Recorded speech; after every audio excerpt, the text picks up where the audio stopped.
backs off on his fastball, throwing a lot more sliders, becoming a much complete pitcher, and he pitched well against the Cardinals, but he was opposed by Brad Pinney. In that game, Brad got the win in a 2-1 affair. It was a very good outing. Brad has lost back-to-back starts, but only because of lack of offense. When we come back, it'll be a road trip recap.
Stabenoa out to deep left field, at the track, at the wall, it's gone!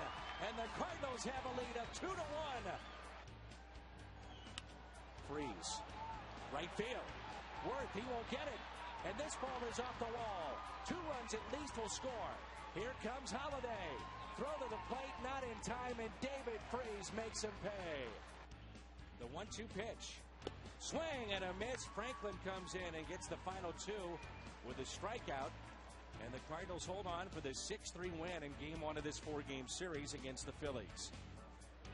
Hamels is 6'3", 200 pounds. And here comes a 3-2. Trying to backdoor a lot of recently. The fastball there, but it looked like initially he put down a slider. That's well hit. Deep left. Ruiz wins it.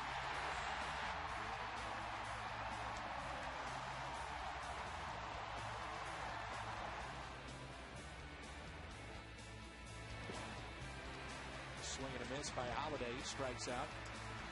An ideal number 2 hitter, but you got to remember he's a good hitter, period.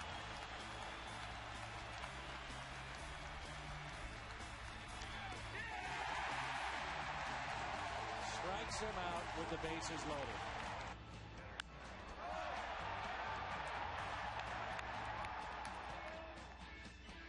There goes Mather, a pitch out, throw to second.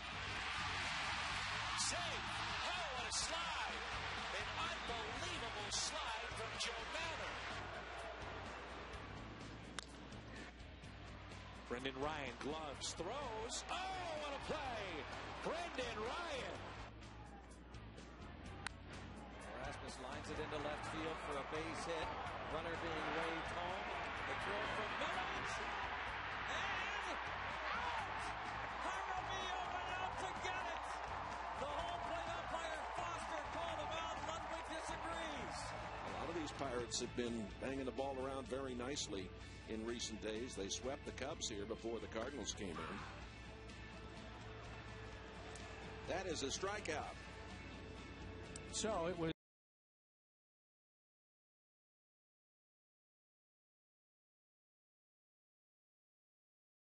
off day yesterday, and now Houston in town. Lance Berkman healthy again, he says, as the Astros visit St. Louis. Back with more in a moment.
to the Gateway City, and they'll face Redbirds right-hander Brad Penny. Under the watchful eye of Dave Duncan, Penny has an ERA that sits under 2. St. Louis is out in front in the Central, thanks to the usual cast of characters: Pujols, Ludwig, and Molina. Can a series win over the weekend in Pittsburgh carry over to tonight? We're about to find out. The Cards and Astros next on Fox Sports Midwest.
And April 14th, it was Brett Myers, and that curveball was very good.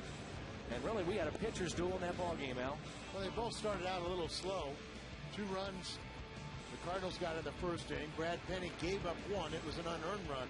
And the ultimate score was 2-1, the victory for Brad Penny and the Cardinals. The Cardinals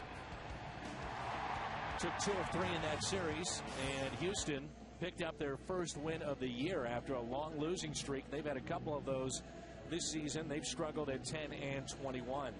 There's a look at Brad Penny, the hard-throwing right-hander of the Cardinals, our Marshall Wireless Sprint starter. Well, he's been outstanding. 6 starts. You see the ERA. That's in the top 10. His 2 losses, they've been back-to-back, but in both games, he didn't get any run support. He has the lowest amount of run support of any of the Cardinals starter, just 1.8 runs per 9 innings. And a look at the Houston lineup. Astros led by Michael Bourne, who appealed his suspension, so he can play tonight. Then Kaz Matsui, a switch hitter, and so is Lance Berkman. Then you have Carlos Lee, who has that average at least above 200. It's at 207. Hunter Pence, Jeff Blum, Tommy Manzella, Kevin Cash is your catcher, and Brett Myers, our Southwest Airlines starting lineup for Houston. We're expecting another big crowd tonight. Tomorrow night, it's a half-price night, also an Ice Mountain autograph night, so we're expecting very good crowds the next 3 days here at Busch Stadium. Matt Holliday, Colby Rasmus, and Ryan Ludwig in the outfield for the Redbirds. David Freese, Brendan Ryan, Skip Schumacher, and Albert Pujols along the infield. And the battery is Brad Penny and Yadier Molina. That's a look at your Cardinals defense around the horn presented by Dobbs. Run support, a real problem and an issue for Brad Penny, but he has done quite well. Like we said, he's won 3 5 decisions. The last 2 losses back-to-back, but just no run support in those games. And the first pitch is taken high to Michael Bourne. And Michael Bourne, at some point, will be serving a suspension. He bumped an umpire. He appealed it, so he's in the lineup tonight. It's very aggressive, they say. An aggressive bump, huh? Aggressive bump. That's how it was described. This is popped up, slicing down the left field line and out of play. The key certainly for Brad Penny and the Cardinals, keep Michael Bourne off the bases. He truly is a stolen base threat at the top of their lineup. Leading the National League in steals. There's Michael Bourne. And this was at home. Saturday night, he goes down the line here, close play, and then immediately confronts the umpire, and he got thrown out, and then he kind of bumped him right there. And there's a 2-game suspension, which he appealed. Bourne has 11 steals. He's been caught stealing 4 times. It's his second career ejection. This is one of the players that they feel they can build around, along with outfielder Hunter Pence. 2 young players, and of course Bourne with that very good speed. Here's a 2-1 for Brad Penny.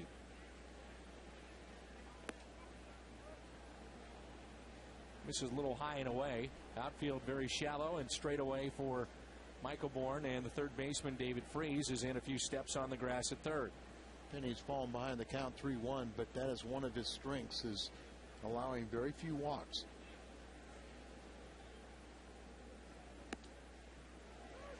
Full count. And the days of him throwing 97, 98, I'm not going to say they're over, but by design, he's trying to stay in that 93, 94 mile an hour range, have better command, and try to get hitters out in fewer pitches. The 3-2 to Michael Bourne. Slapped foul. Watch out.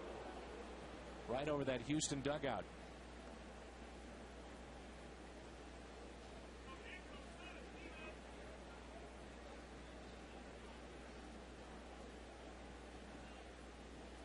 We'll do it again. 3 balls, 2 strikes.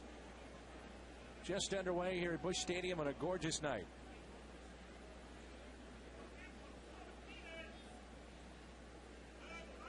And Bourne hits a ground ball to Skip Schumacher for the first out.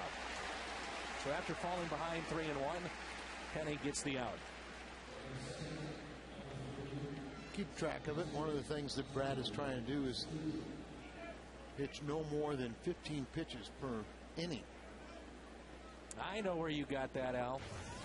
Nice article in the paper today. The Hall of Famer Rick Hummel with that story on Brad Penny. Really nice job out of the Post-Dispatch, explaining his frustrations over the last couple of years, and the fact that he went to Boston. He was a teammate of Josh Beckett's in Florida, and Beckett, of course, had some arm issues, and convinced Penny that Boston would be the place to go because of their training staff and strengthening his shoulder.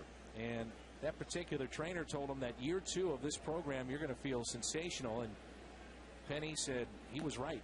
Yeah, he felt good all last year, but he just didn't have the results. And the trainer told him that with that exercise, which he's continued to use, that the second year, meaning this year, he was going to feel a lot better. And of course, the working with Dave Duncan, processing a lot of the information of trying to get ground ball outs, has really benefited him. And a 1-1 pitch. What we've seen, too, is a lot of off-speed pitches early in counts, and Penny has told both of us he never would have done that in the past. No, I mean, he was more, kind of typical. I love strikeouts. You want to go out there and blow people away, and all that does is get you a high pitch count. 2-2. Get a little older, get a little smarter, and you realize an out's an out. And if you can do it in a couple pitches, usually if you're going to be a strikeout pitcher, you're going to throw a minimum of 4 pitches to every hitter. You get a guy out on 2, so be it. One thing that Penny is not is a quick worker. He's pretty slow and deliberate out there. But he's kept base runners off base, so that still speeds up the game. Count runs full, and it's 3-2 on Kaz Matsui, and so 2 full counts Bourne and now Matsui, and Lance Berkman is on deck. He's going to need to get a real quick out after he gets Matsui out here and get Berkman out on a pitch, stay under that 15.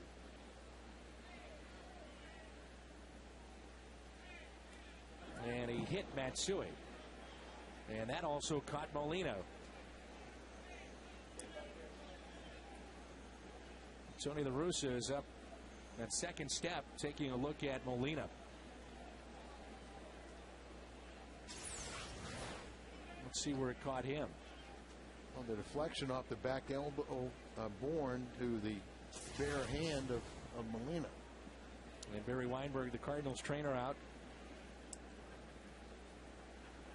Take a quick look at it, and Molina saying he's fine and pleading his case. So runner at first, and it brings in Berkman. We did not see Lance Berkman first time through with Houston. And Al, this is a team that has already played 22 games at home and only 9 on the road. And yet they're 10 and 21 with all those home games that they've had. They were like 0 for 8 first time around on their homestand, or 0 for 6. And they had another 0 for 8. They opened the season 0 for 8, and I think it was 0 for 6 at home before they came here and won the final game of a 3-game set. And then they had another 8-game losing streak, or part of that was at home. And on the other side for the Cardinals, they are 10 and 3 here at home. And Berkman hits it out of play. So taking a look at their schedule, 22 of the first 31 at home, most in the major league since 1944. And tonight opens a 3-city trip: St. Louis, San Francisco, LA, and long road trips ahead. 3 of the next 4 road trips with 3 cities. That could wear you out. A place like being home.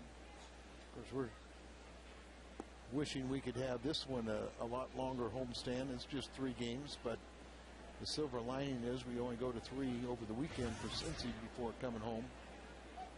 And the Reds have won 3 straight going into play tonight. 3 games back of the Cardinals. Milwaukee 5. Pittsburgh is actually ahead of Chicago. And a 1-2 pitch to Berkman.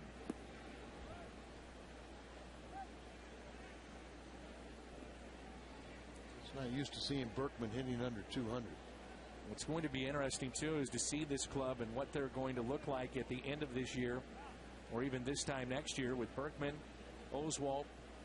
There's some guys with big contracts that could be moved to contenders. I'm sure there's going to be a lot of scouts in watching this Houston ball club trying to pry away some of this big league talent. At some point, Al, you got to bite the bullet and say, look, we are rebuilding. And they really never wanted to do that. They tried to get some veterans that, I don't want to say marginal players, but guys that weren't, front page news. And a slow bouncer hit to short. Out there on the first double play. Brendan Ryan stepped on the bag. And over to Albert. A new leadoff man for Tony La Russa when we come back.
Bottom of the first rolls in. A look at shortstop Brendan Ryan in a fine play here at shortstop. Exmo Cam, brought to you by Plaza Tire Service. Good concentration right there. He's reach out with your left foot, step on the bag, lift the ball into your glove, elude the sliding runner, and make a strong throw to first.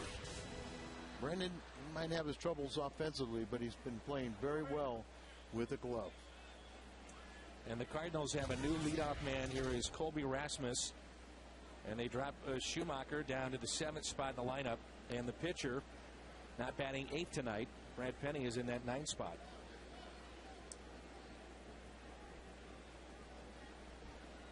Skip is hitting .219. And Tony met with Skip before the game. See 6 starts for Brett Myers. Remember, one of those 2 losses came at the expense of the Cardinals. Pitched very well in that game. 2 earned runs in 7 innings. Lost 2-1. Late time called, but a lot of the Cardinal hitters have very high numbers against Brett Myers. But obviously that didn't happen in his first start this year. And that's pulled foul. One of the reasons Tony La Russa decided to put Colby at the top of the lineup, all the walks he's been drawing, and a very high on-base percentage. So Colby, then Ryan Ludwig and Albert Pujols, Matt Holliday, David Freese, Yadier Molina. Skip drops down to 7. Brendan Ryan at 8. Brad Penny at 9. But Tony's primary reason was to get Schumacher going and maybe get him to relax a little bit. He says Skip's very hard on himself. Really took losses like it was personal that he had let the team down. And Colby, like you said, that very high average. A lot of his numbers are against on the road. And a swing and a miss. Off speed pitch by Myers. First out and first strikeout. Look at the defense of Houston. Lee, Bourne, and Pence in the outfield. Blum, Manzella, Matsui, and Berkman along the infield. And the battery is Brett Myers and Kevin Cash. Astros defense presented by Dobbs. I thought Brett Myers was outstanding last time that we saw him. Well, you know, we're just so used to seeing him as a power guy trying to come in here and bully his way through, and he's really become a much better pitcher. In that game, Cardinals started out real quick. They hit a few fastballs, and then we saw a whole abundance of off-speed pitches. Al, I know you spoke to Tony, as did I, before the game, but I'm curious if Schumacher gets it going, would he then be inclined to move him back in that leadoff spot? Is this something that we're going to see permanently from here on out? No, I think it's something that could evolve, and he could move him back, but on paper it makes a lot of sense right now.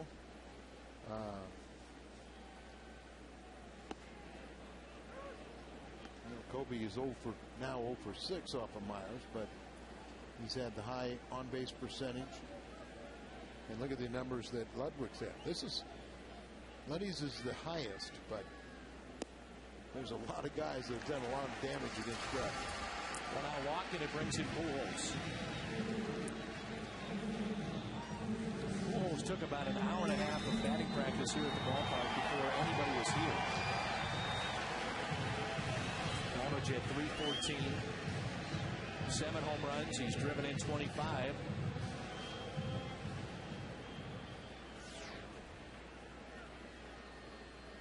He was honored with Major League Baseball's Clutch Performer of the Month, the award for April, presented by Pepsi. And he's not Albert-like right now. He's struggling a little bit. And there's a look at our Southwest Airlines Fox Tracks. And one of the things that we have added to this, and we'll take a look at tonight, when the ball starts, how it ends, and the total amount of inches that it breaks.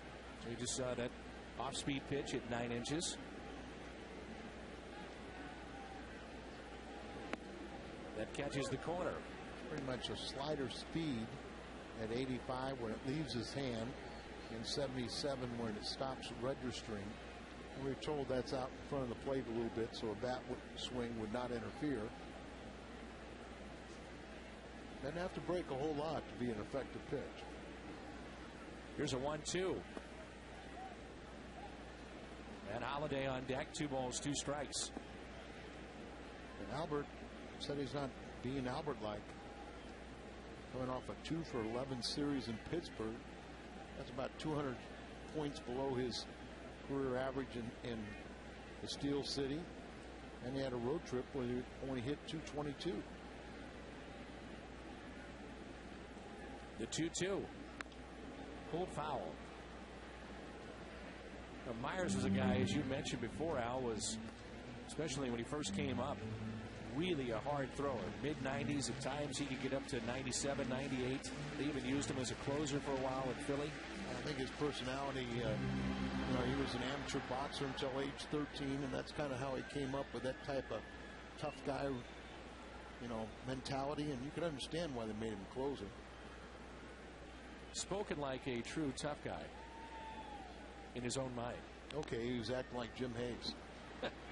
We had the cat fight tonight. You see the big break, 15 inches there. I know you were glued to the monitor up here in the booth with the cat fight. Oh, I mean, those two guys were just a wealth of knowledge. Couldn't believe how well they did in the cat fight. 2 balls, 2 strikes. We'll talk about it with Jim in the 3rd inning. And the count runs full. Let's see if Tony would elect to start Ryan Ludwig on this pitch.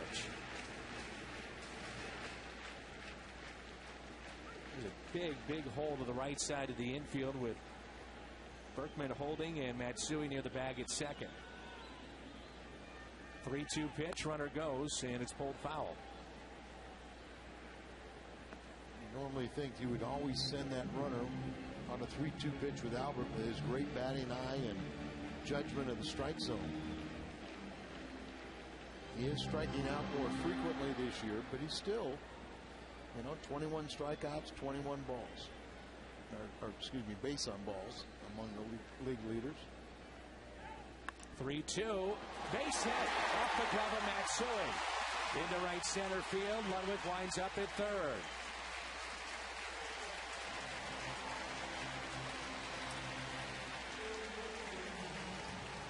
A tough call for that second baseman. He feels like he has to be in position in case the ball gets through and you're going to throw. But look at the bat control. Pretty good pitcher's pitch. The second baseman breaking to the bag, so the ball hit right behind him just by a matter of inches off his glove with a perfect execution of a hit and run. As you mentioned, Al, I mean, it's a good pitcher's pitch, and Brett Myers is thinking, what else can I do? I made the right pitch. Oh, he did. But Albert had that unbelievable plate coverage, and then here's another big-time hitter against Brett Myers. Now, Myers is coming off a start in which he threw 124 pitches, 3rd most in a single game in his career. And that was in 7 innings. No decision against Arizona, 4-2 win.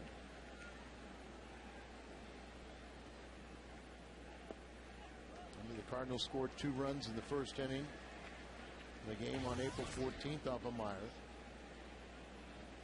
He's only 29. Over 7 years of Major League service. He was the Phillies' opening day starter last 3 seasons, and this year the 3rd starter for Houston. Matt got hot in Pittsburgh. Remember, he had the 4-hit game on Friday night, and Saturday and Sunday he was out a little bit. There's his numbers against Brett Myers. Just about all of his damage this year has been on the road, as he struggled here at home for whatever reason, but that will even out. A 2-1 pitch. Holiday, a little bouncer right side. Matsui only play to go to first. 1-0 Cardinals. Ludwig scores the first run. And that's RBI number 12 for Holiday.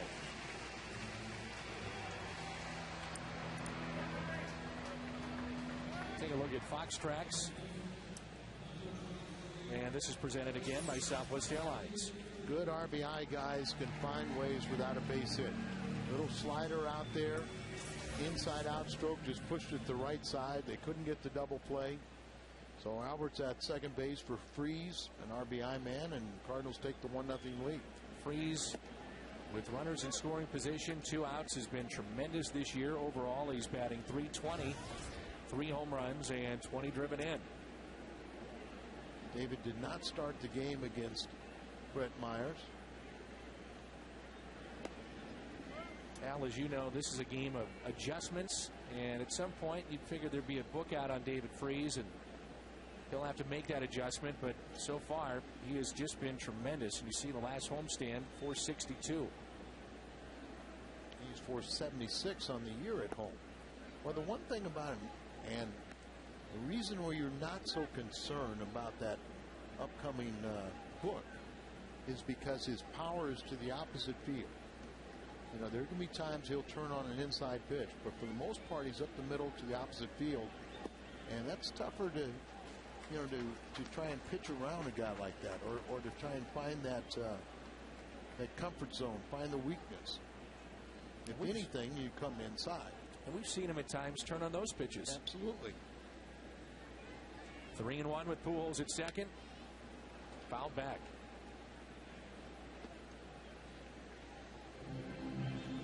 The hanging slider that stayed up in the zone a little bit. Again, you have to wonder after all those pitches how he bounces back tonight. He'll throw his 29th pitch here in the first inning. A 3-2 and a walk to Freese, so 2 walks in the inning, and it's first and second for Yadier Molina. You know, league-wide, and for fans that follow the game, they hear Yadier Molina now visit out on the pitcher's mound. They know what a great defensive player he is, but now that reputation, you see the pitch count at 29 and not a good ratio. That reputation is also turning into a good hitter and a clutch hitter. Well, that's why he's won the Gold Glove the last 2 years. Now, people might say, well, how does that correspond? But managers and coaches vote on the Gold Gloves, and in most cases, it goes to one of the better offensive players at that position. Shouldn't be that way, but it always does. And Yadi on the year has his average above 300. He's at 301. 2 home runs, and he's driven in 22. He had a 500 road trip, 11 for 22.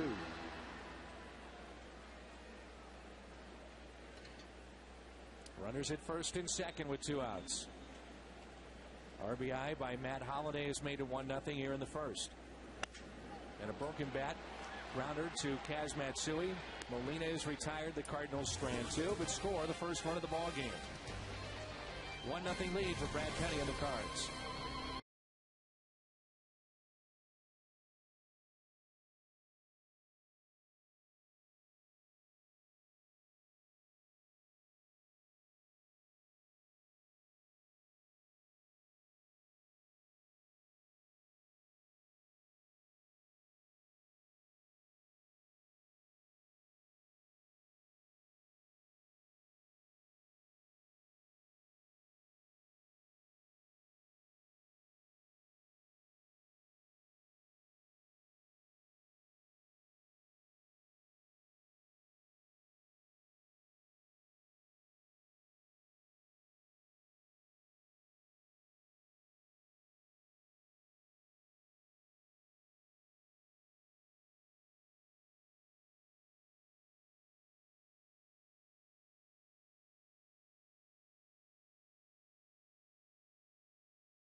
Well, we had a chance to visit with Tony La Russa prior to the game and ask him about his first baseman, home runs, base hits, average. What does Tony expect to see?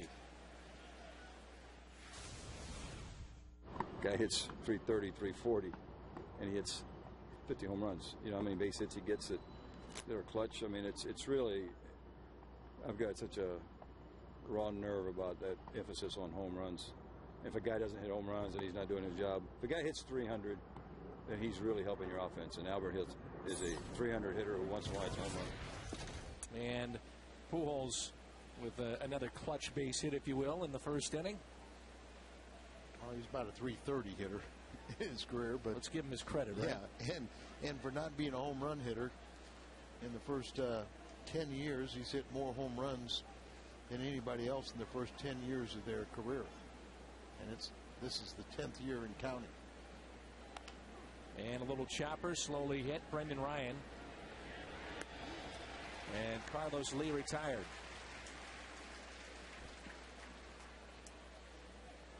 Well, here's our Toyota keys to the game and the big bats that you always talk about. And the last 2 weeks, Pujols at 333 with 8 RBIs, and Holiday 311 with 3. And then Lee and Berkman, those two have struggled. Lance Berkman 154 with just 1 home run and 3 RBIs. Keys to the game presented by Toyota.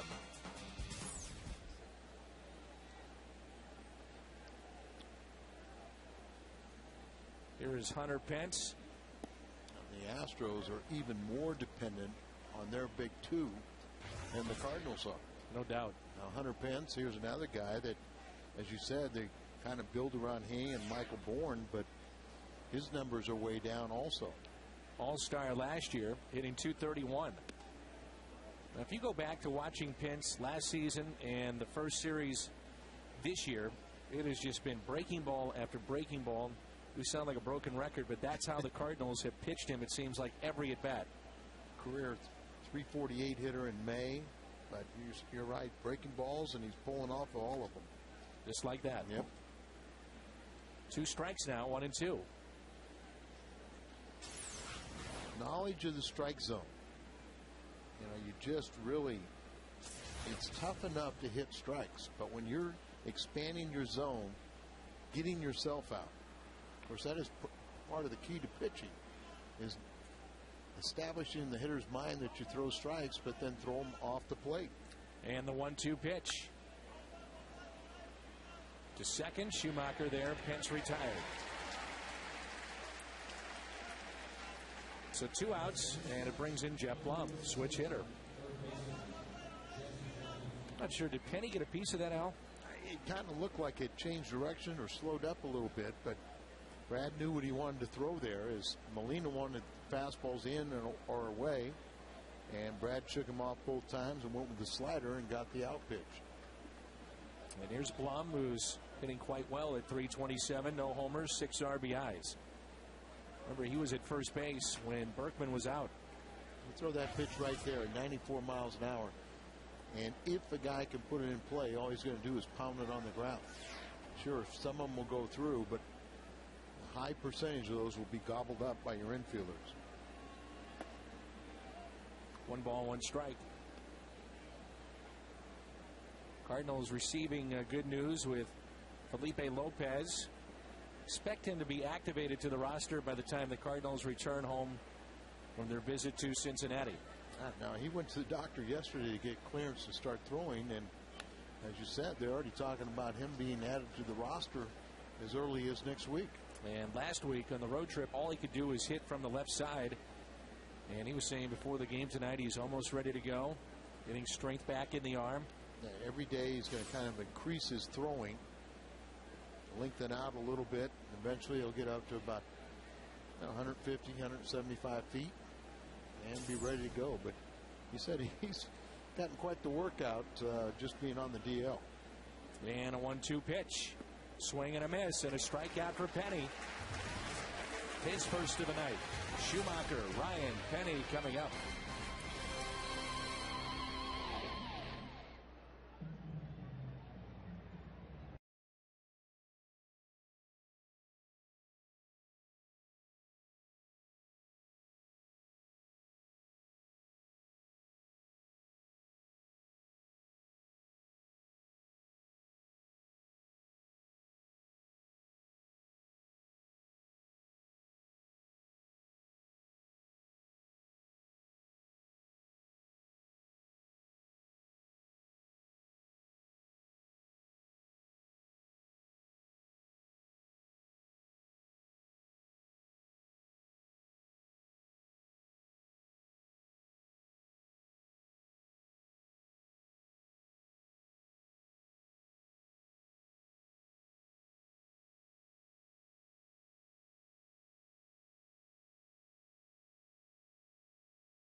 Freeze, Joe Mather. Just click the video tab at the top of the screen at foxsportsmidwest.com.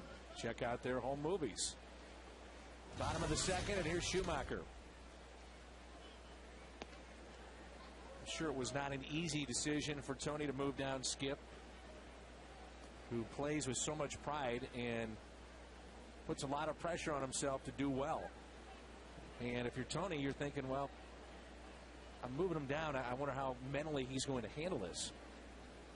You know he's going to handle it fine, because the reason Tony did it is because he's so hard on himself. 0-2 is popped up, and the shortstop wants it. One away.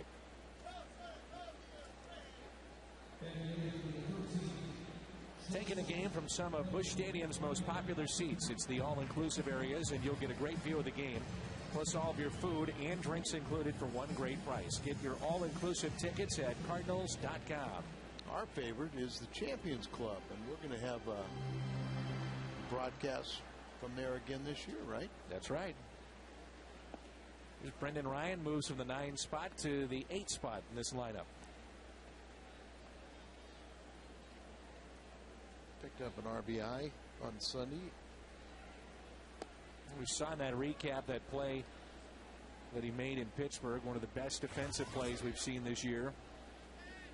Took a hit away from Andrew McCutchen on that play to his left, spinning and throwing at the same time. You wonder when Lopez gets back how the Cardinals will use him. You know, if both guys up the middle are struggling, does Felipe get more playing time than maybe expected? Well, I mean, you also, Tony's tried to do everything to convince Brendan Ryan that you are my shortstop. But at some point, you almost wondered, is it better off to send him to the minor leagues and take a little pressure off of him and trying to get back, doing something good? I mean, he's just getting himself out. A strikeout of Brendan Ryan, and Brett Myers with his second. That brings in Penny. Let's take a look at our U.S. Cellular text question tonight. Who is the most feared Astros hitter against the Cardinals? This is over the years. Berkman, Biggio, Bagwell. Text Astros A, B, or C to 432-432. One guy that is not on there, Carlos Beltran. How good was he in the 2004 NLCS? Postseason, you're absolutely right. Of course, how good was his final month there to get that big contract? What he did in the regular season wasn't that spectacular. 2-0 on Penny. He's still not back for the Mets. 2 balls, 1 strike. Cardinals lead it 1-0, and an RBI by Matt Holliday in the first.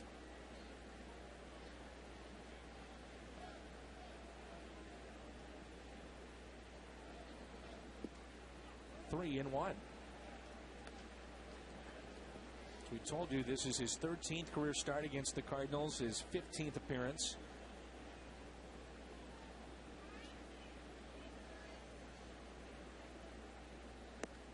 Three and 2.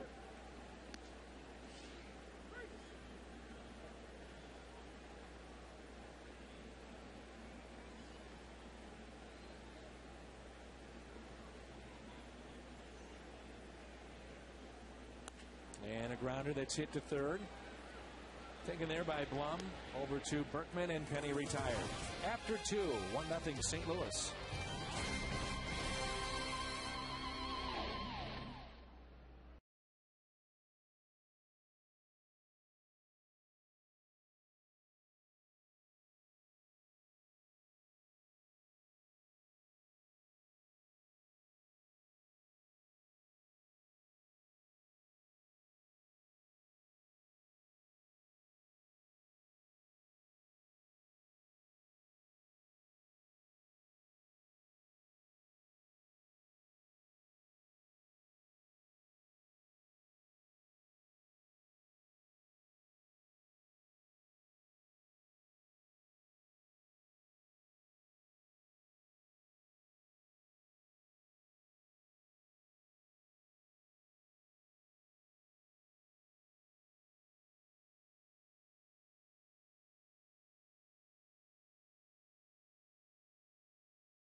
for baseball.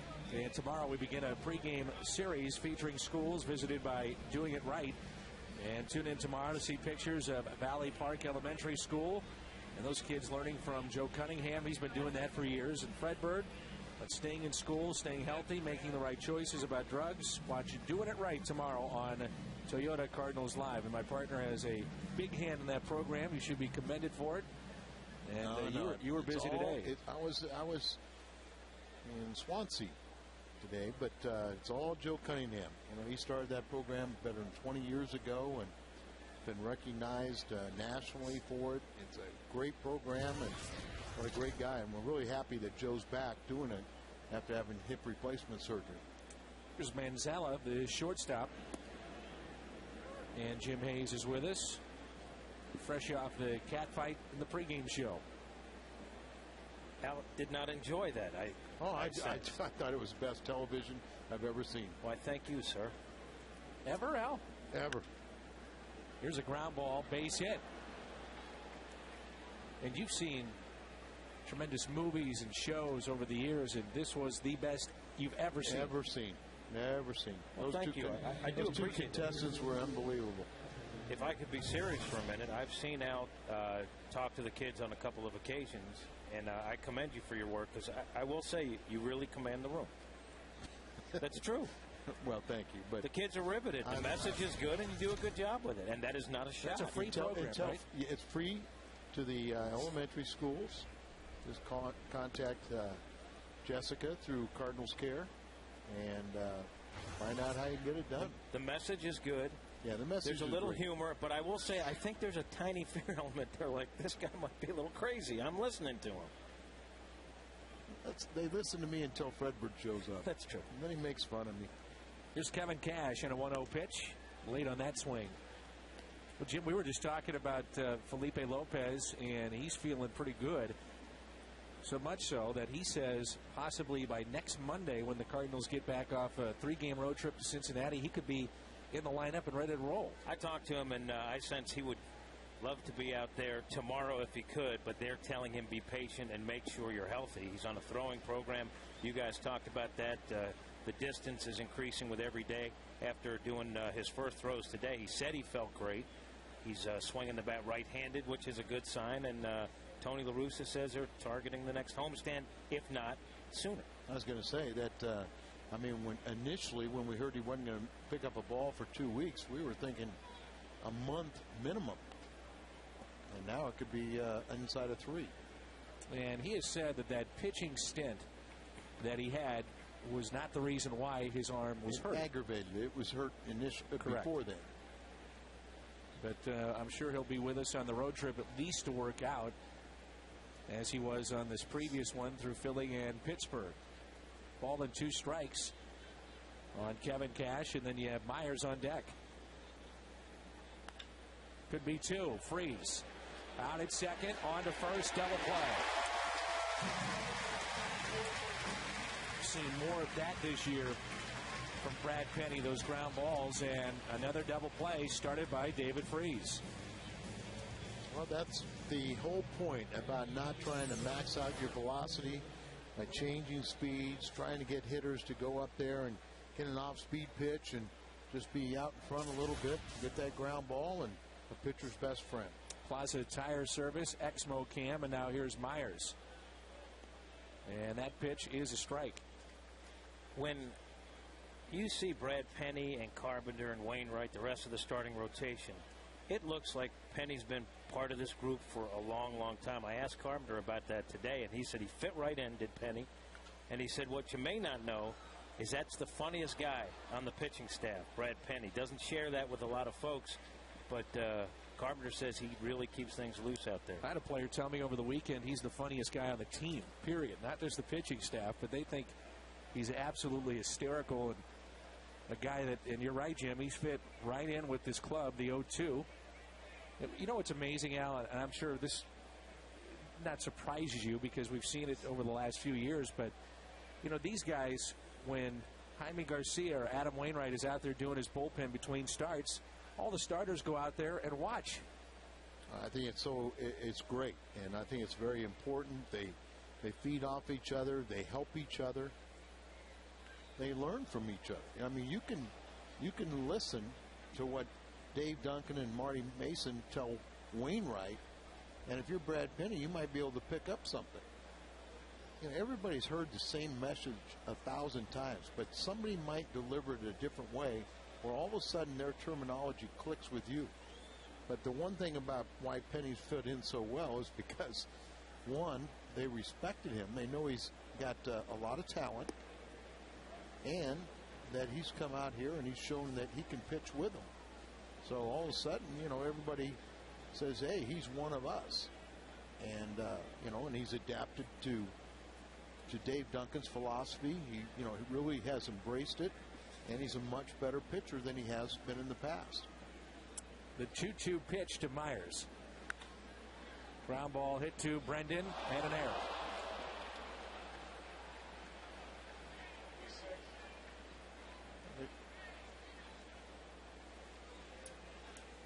And for Brad Penny, as we talked about, his ERA is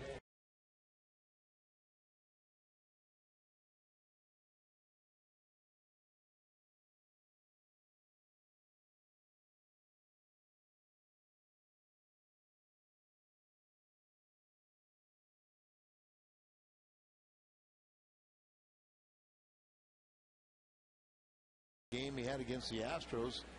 He got 2 runs. He only gave up 1, and it was unearned.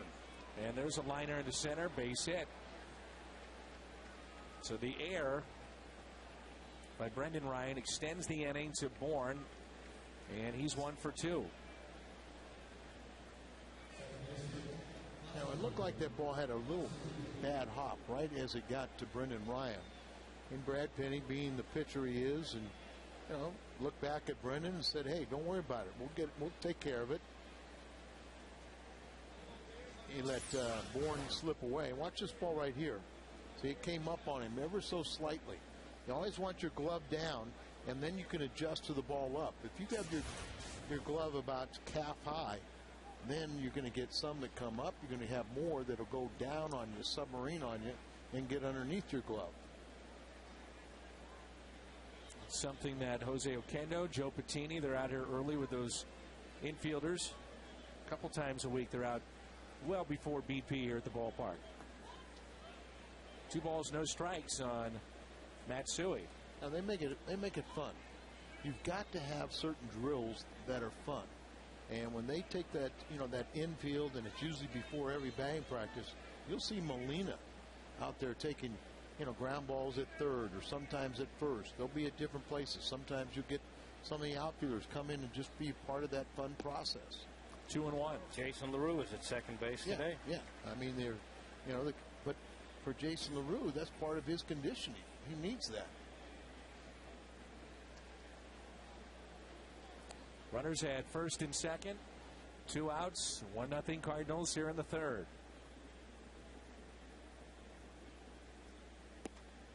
That's a strike. Even if it's a base hit by Matsui, you got to figure that depending on how it's hit and where it's hit, Cardinals would have a chance to get Myers at the plate. Doesn't run that well, and he's at second.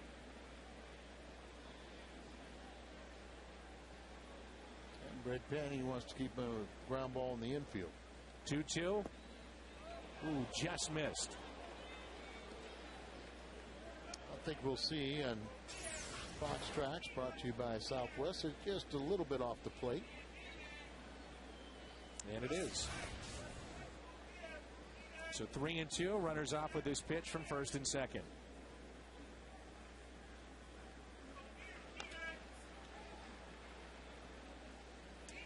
What was Carpenter's impression of Brad Penny as a teammate? I know these guys have been thrilled with him. Absolutely. Just the way he goes about his business, and again, his ability to fit right in. And you look at what Penny's done, not just on the mound, drops down a sac bunt when he has to, fields his position. He does all the things that a pitcher's supposed to do, and that's one of the reasons why they respect him. Swing and a miss, a strikeout. So the error does not come back to haunt Brad Penny or Brendan Ryan. Third strikeout. And it's 1-0 midway through 3.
It's 1-0 St. Louis, bottom of the third.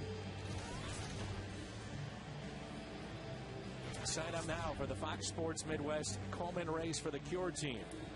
And all you have to do is head to foxsportsmidwest.com and sign up. John Kelly will be there, some of the Blues as well. And that race is Saturday, June 12th. Our buddy John Kelly. I haven't seen him for a while. He's not going to be wearing short pants, is he? Good chance. It's going to be a little warm. Good to hear Colby's intro music. Back to Sweet Home Alabama, Al. I think that's probably a better choice. Yes. And the first pitch to Rasmus. Now, because you really pay attention to these things, what was the situation with his Well, there was a controversy that Jim Hayes started. Controversy? I didn't know we were going to lay it out so succinctly, Al. There was a local radio show that I'm a part of that had a piece of music. Colby agreed to play it, and it kicked off a bad streak for Colby. That one intro. But has he talked to you since? Yeah.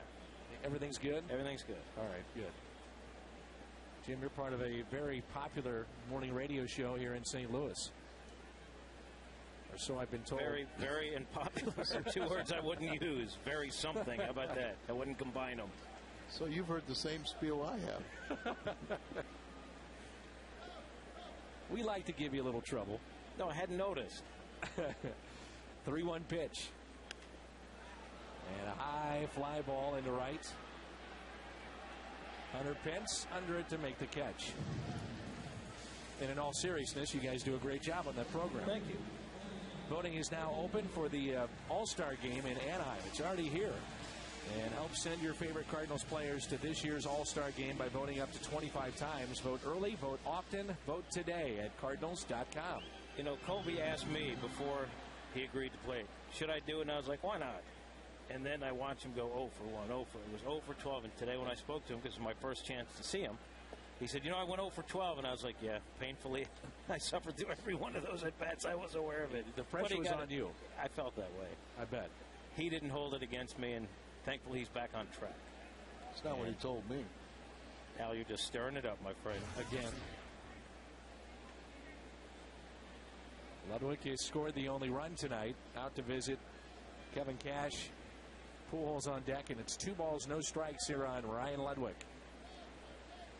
Kevin Cash catching Brett Myers was the backup catcher for Boston last season, and Brad Mills, Astros manager, was the bench coach for Boston. So they brought over the kid. Tough start for Mr. Mills and this team with only 10 wins. Well, they've already, like we noted, had more than a third of their home schedule has already taken place. Ludwig into left center. Lee on the move. Won't get it. That'll roll to the wall. And Ludwig is on base for the second time tonight. We had John Mozeliak, the general manager, on the pregame show. And I just asked him about, obviously it's a pretty good season. You see Ludwig jumping all over that. But 236 going into the game with runners in scoring position. I asked him, is that an issue in your eyes? And he said, at this point in the season, he understands there's going to be ups and downs, but they have full confidence that with the talent on this team, these guys are going to hit with runners in scoring position. I think you also have to look at the fact that, look at the start they've got. And if you're doing that now and you're winning ball games, you can live with it because you know it's going to improve. But in their losses, you know, just about 10 of their 12 losses have been less than 2 runs. 2 runs or less. Now, one of the most commonly asked questions that we get when we get on the road, can the Cardinals sign Albert Pujols? And I'm sure that's something that you've discussed with John.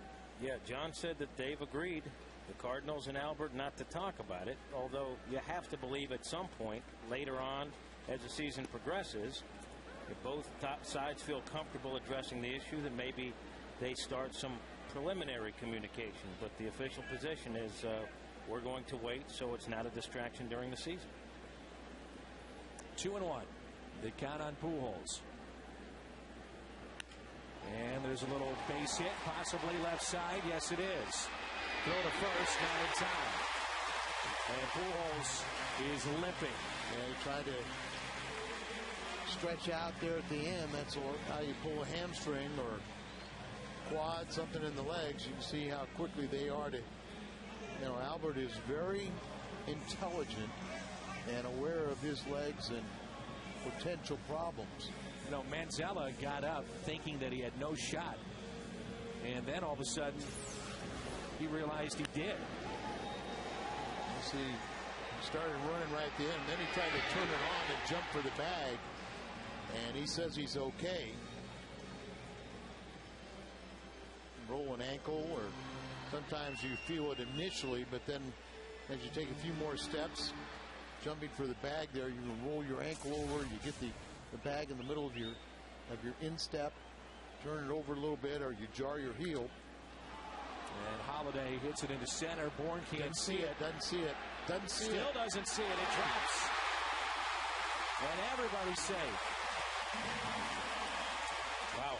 Going back to that ground ball by Pujols, he initially, out of the box, was not running, it didn't look like. No, he wasn't. And then he had to speed up. But he wasn't running because he thought it was going to be a base hit going through. Yeah.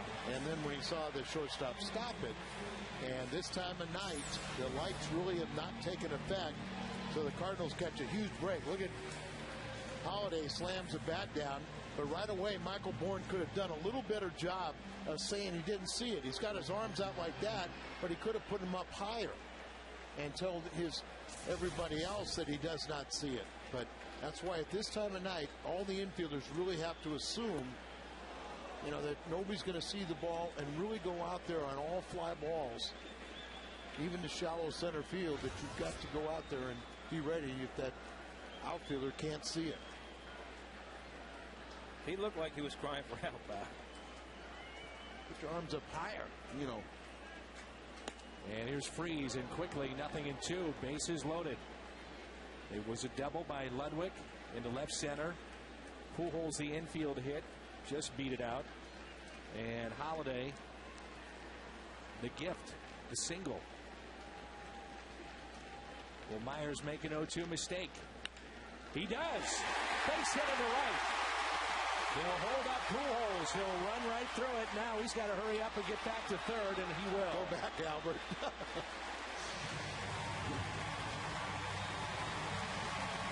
When Albert learned English, he didn't learn stop sign. I wonder how he passed his driver's test. He ran right through it. He ran right through it, and he would have been thrown out by 20 feet, but then the ball gets away from the catcher as it comes in here, deflects it right up down the third baseline, and look at Albert still trying to jockey around. See Oquendo sending the first runner, then he's holding up Albert.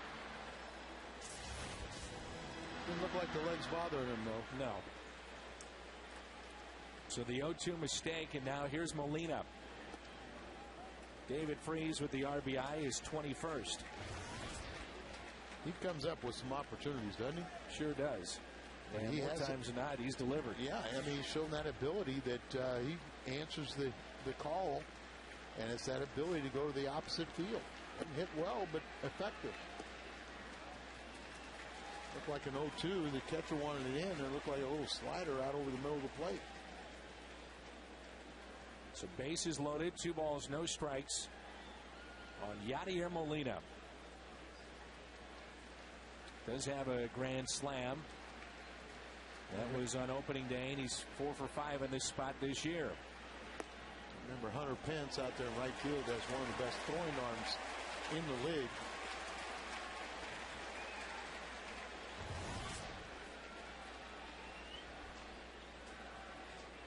Michael Bourne in center is quite a few assists.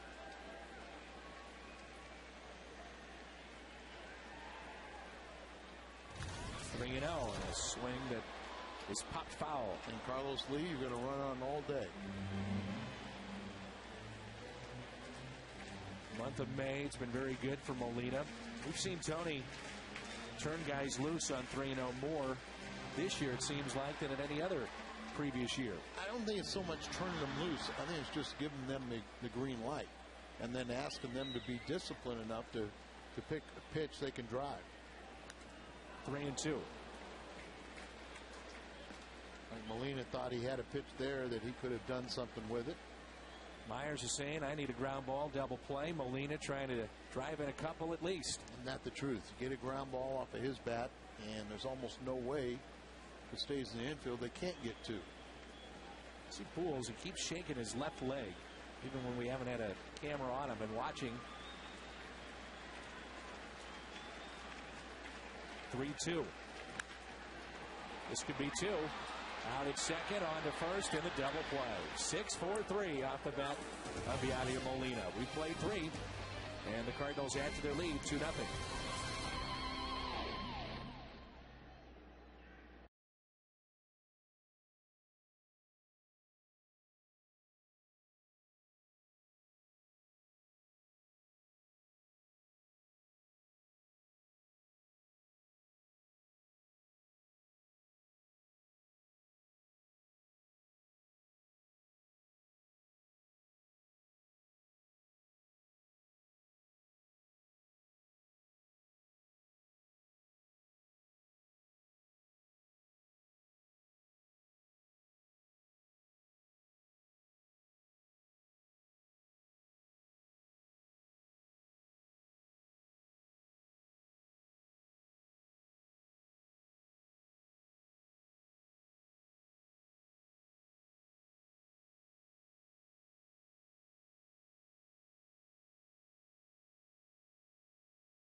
West is brought to you by Kia Motors. To learn more, visit kia.com.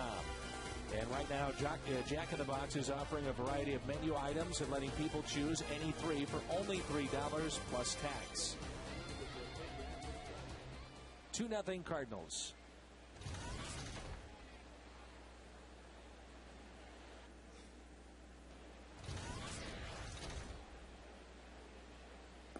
And a swing and a miss by the switch hitter Lance Berkman.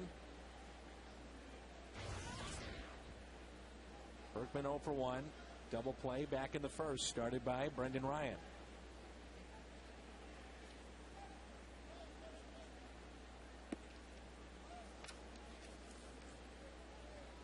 Very well could have been much worse for Houston, but they get the double play off the bat of Molina. Cardinals scored a run in the first, another in the third. They lead it 2-0. Berkman here, then Lee and Pence.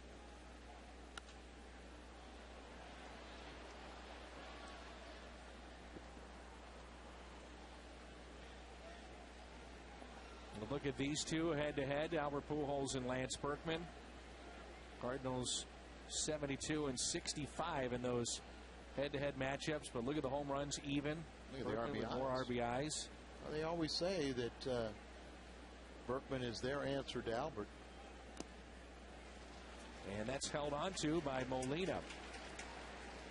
Strikeout for Penny. Six Flags Day at Busch Stadium. Join us at the park Sunday, May 23rd. Cardinals take on the Angels. All fans 48 inches and under receive a free ticket to Six Flags. For tickets to the game, visit us online at cardinals.com.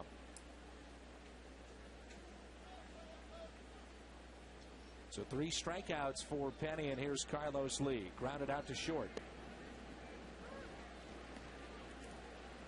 Exmo Cam presented by Mercedes-Benz.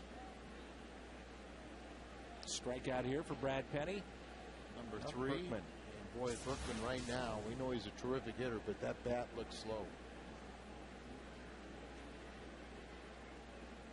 He's coming off of injury, and you got to figure out the timing is a concern. Out to left, Holiday makes the catch. That was a rope off the bat of Carlos Lee. Penny knew that he got away with the pitch. He even said something to Carlos Lee. I think if we see the replay, that was right down the middle and not where Molina had set up. Right. So 2 outs. And here is Hunter Pence, who's 0 for 1. Grounded out in the second. Grounded to second baseman Skip Schumacher.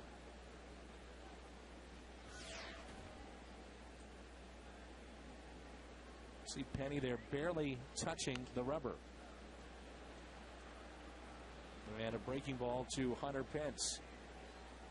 You know, Al, the Fox Sports Midwest family would like to send our condolences to the Londoff family for the loss of Johnny Londoff Sr., the longtime St. Louis Chevrolet dealer. He was 85, survived by his wife Sylvia, daughters Laura, Linda, Jackie, and son Johnny Londoff Jr.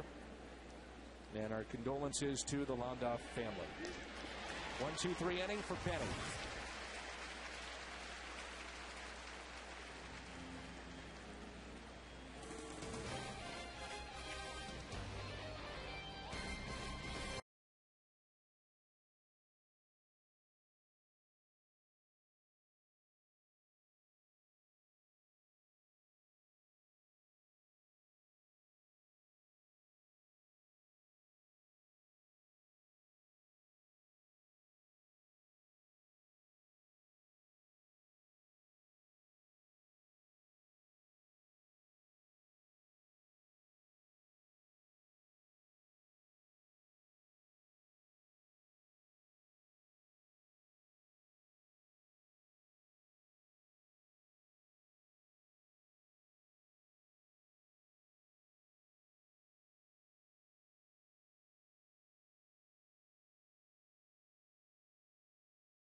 Skip Schumacher leads it off.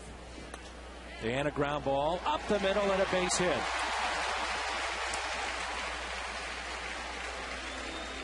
So base hit for Schumacher.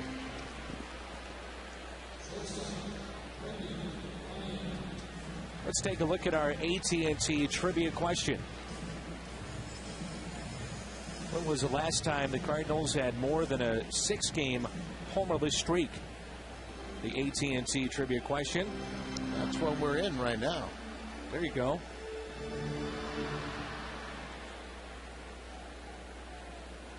Pujols ended that one. Against who? The Astros? Yes, sir. I wonder if that's something to happen.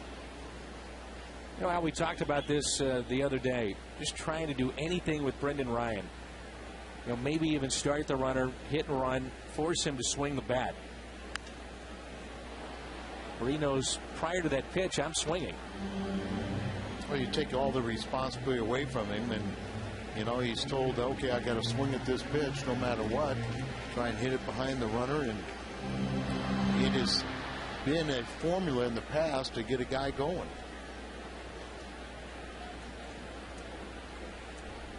And an 0-1 pitch to Brendan.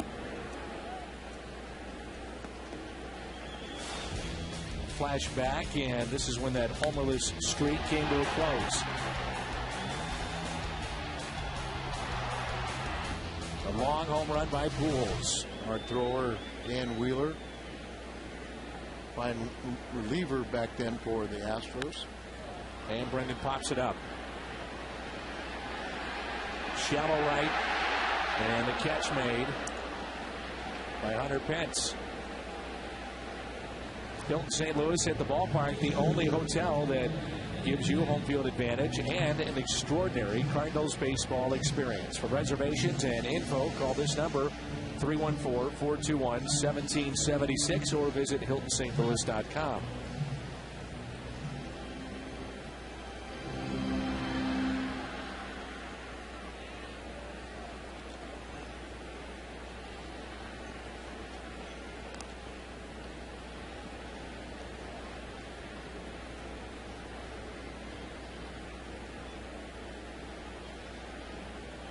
Brad Penny grounded out to third, first time up. Oh. The ball gets away, so Schumacher winds up at second. Nice job getting him over. Now we're going to let him drive him in. Or bunt him over to third. Drive him in, Al. Yep. Ball up and in. Just missing Penny in. Our catcher can't hold on to it. Good action right there. Exmo Cam presented by Mercedes-Benz. One out, runner at second. Pulls back and now swinging away. Drives it into center, base hit. They'll wave in Schumacher. Throw to the plate. He is out. A strong throw that time for Michael Bourne. Well, Michael Bourne has that type of arm. You know, he leads the major leagues now with his 6th assist. He had a career high 11 last year. Gets his momentum coming forward. A little bit of a high arc, but it one hops. Cash had enough time to catch the ball, prepare for the slide, uses both hands to hold on to it, and see, sliding feet first, you're hoping that you can dislodge that ball from the glove, but using the bare hand to hold on to it, he hangs on to it. Very good job of him using that top hand on the glove, and that's what kept the ball from going away. All right. Exmo Cam presented by Mercedes.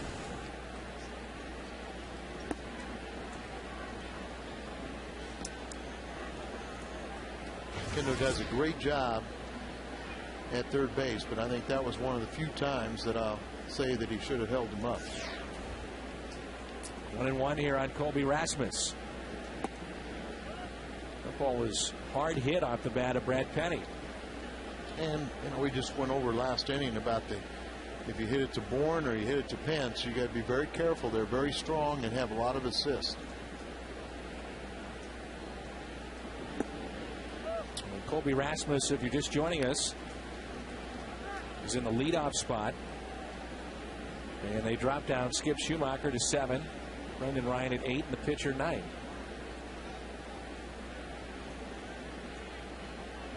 Here's a 3-1 pitch. Tapped foul.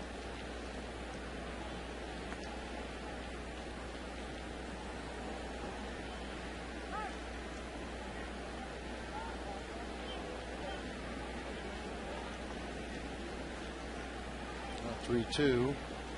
One of the few visiting teams that we see that playing behind the runner, especially when it's a pitcher, makes total sense not to be holding him on.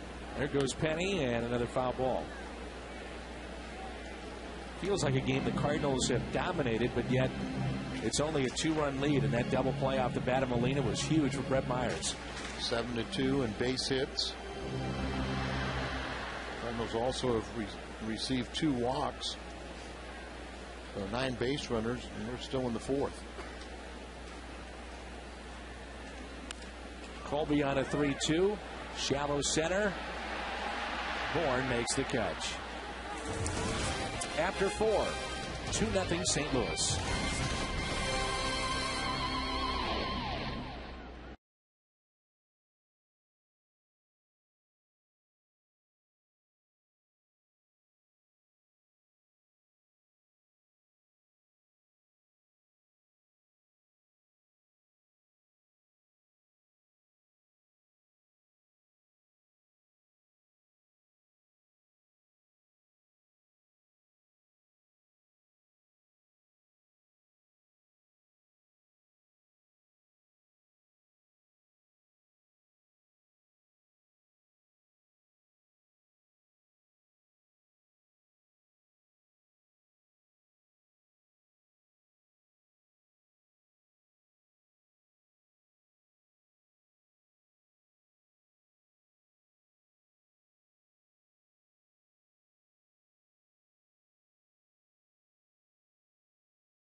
Moments later, gets his wish. Mets hit into one. Let's take a listen. Cardinals need a triple play. Here's the pitch. Swing and a double play ball. Scooped up by Pena. Out at second, out at first. They've got the man hung up between second and third. It's a triple play. It's a triple play, and the inning is over. The ball was hit on a... Couple Hall of Famers there involved in that. Jack Buck with the call, and Ozzie Smith on the field. Not Geronimo Pena. No.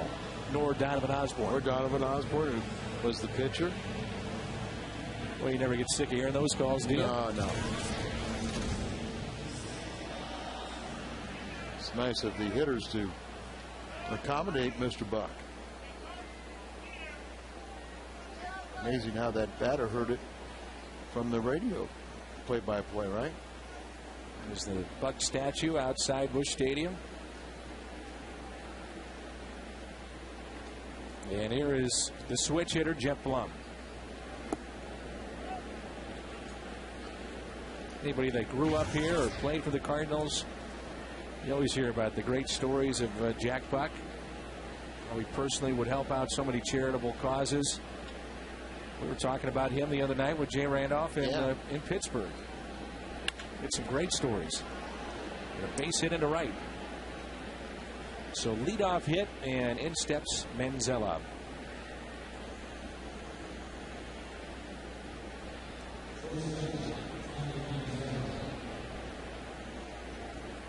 Well, I know one of the things that Tony La Russa has always pointed to is that he says, I can't thank enough Mike Shannon and Jack Buck for how they treated me, and in many ways got the fans to support what I was doing. You know, obviously they're behind the mic and have tremendous pull of the fan base. And 15 years here. Now, I would really want to say that the last few years when he started doing his Sunday talk show, call-in show, I think when the fans got to see how Tony really, how he agonizes over defeats, all the thought process goes into decision making, I think they've got a new perspective of it too. Here's the 0-1 pitch. It is funny when you talk to opposing players. We get asked a lot about Tony and what's he really like, and then those players become members of the Cardinals. And even Brad Penny spoke about that in the article this morning, how Tony will protect his players. Well, and also, how they see him, perceive him one way and then find he's totally different the other. Slowly hit. Ryan out there on the first, safe. It's a good play by Brendan Ryan. Good play. Brad Penny thought about putting his bare hand down and then thought better of it. Not a well or hard hit ball. So by the time he fields it, he's out in front. He can tag the runner. But it took so much time because it wasn't hit hard. The batter gets down the line and he's safe there, but still a great effort by Brendan Ryan. And here is Cash with one out and a runner at first.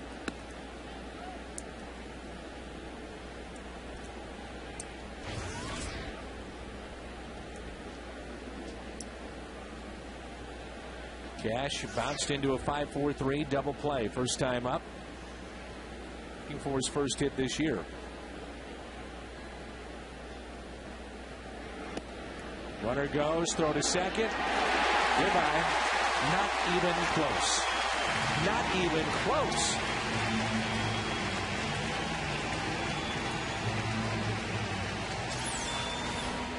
Manzella looking for his first steal. This is not the guy to do it off of, as that ball just sitting waiting for him to slide right into it. Look at Schumacher, gets over there, puts the tag down.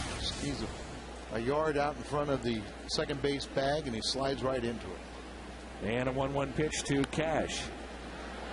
Moot point now, but I was curious if the tag, and you see what Yachty's done, 50% would be base stealers, only 12 attempts against him. But I was curious if you thought that Brendan had tagged the runner on that play between first and second. I thought he did, but do you think they called it he's out of the baseline? I was thinking that might have been the call. Either way, the Cardinals get the out.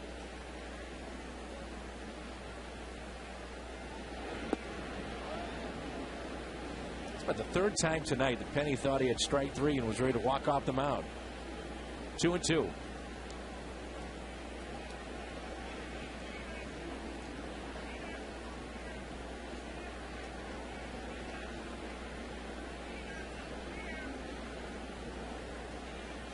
The fastball away, and here it comes. Hits his spot, fouled back. And at 96 from Penny. So when he wants to reach back and let it fly, he still can do it. Yes, he can. But, still something in the mindset there is not to do it 100%.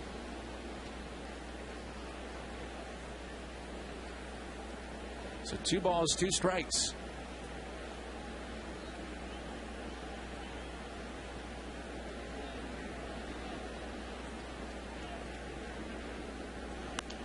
And a ground ball hit to third.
And it's Kyle Loesch, who is still looking for that first win against Wandy Rodriguez. And Rodriguez is just 1-4.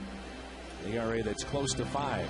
And on Thursday afternoon game, Chris Carpenter and Bud Norris. Norris 1-4 with an ERA that's close to 8, but he turns into Cy Young when he faces the Cardinals. Well, it's Astros. Their problem has not necessarily been their pitching. At least their big three have been consistently pitching well. They're just not getting much run support. Here's Ludwig to start the Cardinals half of the 5th. They've been shut out already 5 times. I guess the most in the National League is the 6th by Atlanta. Two balls and no strikes. Ludwig, 2 runs scored tonight, the only 2. And he has walked and scored in the first and doubled and scored in the third. 7 for 12 now against Brett Myers.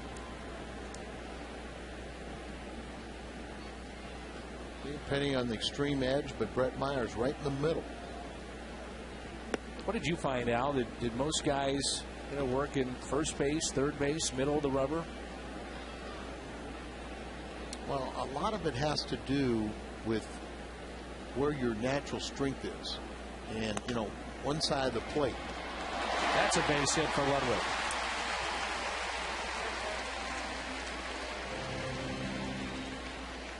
If you're a right-hander, most people have trouble, on your glove side, getting the ball. So a right-hander getting the ball consistently away. Left-handers, A lot of times they'll have getting the ball in on a right-handed batter.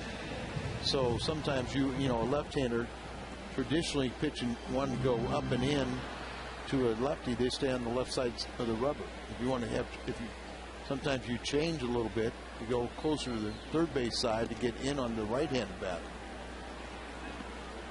See the break there, 10 inches, and it's our Fox Tracks miles per hour, the start of the pitch, ending, and the total break. Little bouncer hit to short, out there, on to first. Pujols limping down the line, and a double play. That's the second double play that Houston has turned behind Myers. Krispy Kreme doesn't deal. If your St. Louis Cardinals get 12 hits tonight, you're invited into Krispy Kreme tomorrow to receive a dozen of their original glazed donuts for only $2.99. And you can stop by one of the 4 St. Louis area Krispy Kremes for this sensational deal. So Pujols retired for the first time, a couple of base hits, and here's Holiday as an RBI and a single. Sky-aided single. Hit one a mile high. Michael Bourne, the center fielder, couldn't find it. Dropped in front of him. Lost it in the moon. There you go. David Freese came up, and on an 0-2 pitch, picked up an RBI. Holiday bounces out to short, and we play 5. It's 2-0 Redbirds.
Versatile yard care solutions. Start at steeldealers.com. Lumiere Casino. If the Cardinals win, Lumiere Place is giving away $10 in free play. Register at My Choice Center the next day. And by AT&T, find out what's possible with the nation's fastest 3G network. AT&T, rethink possible. Brad Penny, through 5 innings, thrown 68 pitches. I think Brett Myers thrown 88. And here's Myers to lead off the 6th. Outfield very shallow, big gap in left center. And the first pitch is a strike. Well, this will be the second time that the Cardinals will not face Roy Oswalt. Remember, Wandy Rodriguez had good numbers against the Cardinals, and obviously Bud Norris has as well. Never defeated Bud Norris. That's right. Or, excuse me, Cy Young. As I like to refer to him, Cy Young. Here's a 1-1 pitch by Penny. Second time tonight, he's just let that go, and wisely, as Myers is retired for the first out. This season, it's easier than ever to find the seats you want or sell tickets to the games you can't make on StubHub, the official fan-to-fan ticket marketplace of the St. Louis Cardinals. You'll find great seats, great service on StubHub all season. So just head to StubHub.com and choose your seats today. This rotation might be the best that we've seen in the 15 years that Tony and Dunk have been here. The way that things have gotten off to this great start. Because you're talking about 1 through 5. No weak links. Loesch has had his little problems, but Dave Duncan once again has reiterated that he feels that he will get those issues resolved and as soon as he gets one under his belt. Here's an 0-1 pitch to Michael Bourne. Slices it to left. Holiday.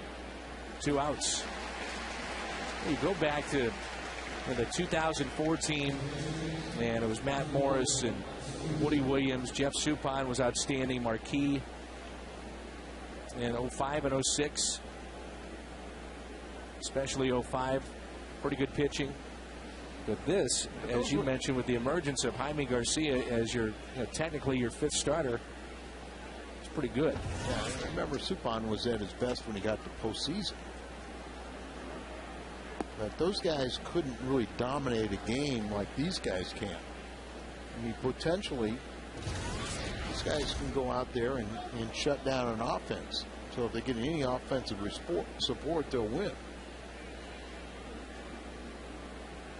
0-1 pitch. Brendan Ryan stumbled a bit, but still got him. That's 7 pitches in the inning for Brad Penny.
That was back in the 3rd.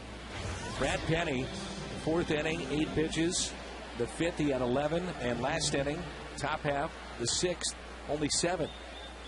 Just over 10 pitches per inning. A lot better than that 15 that Dave Duncan shoots for. And Myers and the Astros down just 2-0. Freeze, ground ball to 3rd. Blum is there. Go back to the top of the 6th and our pitch by pitch. Very efficient here. Presented by Chevrolet. See, strike 1. Then a slider just misses off the plate, but good pitch. And a pitch gets out number 1. And the fastball hitting the strike zone, but really kind of down, not down the middle. And you see, just keeping the ball down, off the corner, changing speeds. There's nothing in the middle of the plate, or if it is, it's way down in the zone where they can just pound it in the dirt. Working well with Molina, and Brad Penny has talked about just how amazed he's been with Yadier Molina, not just with his arm, but how he calls a game. So those two have really been on the same page since the time he got to St. Louis. Kind of felt comfortable with a Molina late last season. He was pitching for the Giants, and now his older brother Benji. And a 1-1 pitch to Yadier Molina. Yadi grounded into a double play in the third and also grounded out to second. He's 0 for 2. One thing Molina has done this year, he is in tremendous condition. I talked to Pete Prenzi, the Cardinals strength and conditioning coach. They say that this year is probably the best they've seen him. And you have to be to catch that many innings here in St. Louis. Hot days. 27 years of age now. And give him credit, though. He's in terrific condition. And he wants to be out there every day. Wants to be back behind the plate. 2 balls, 2 strikes.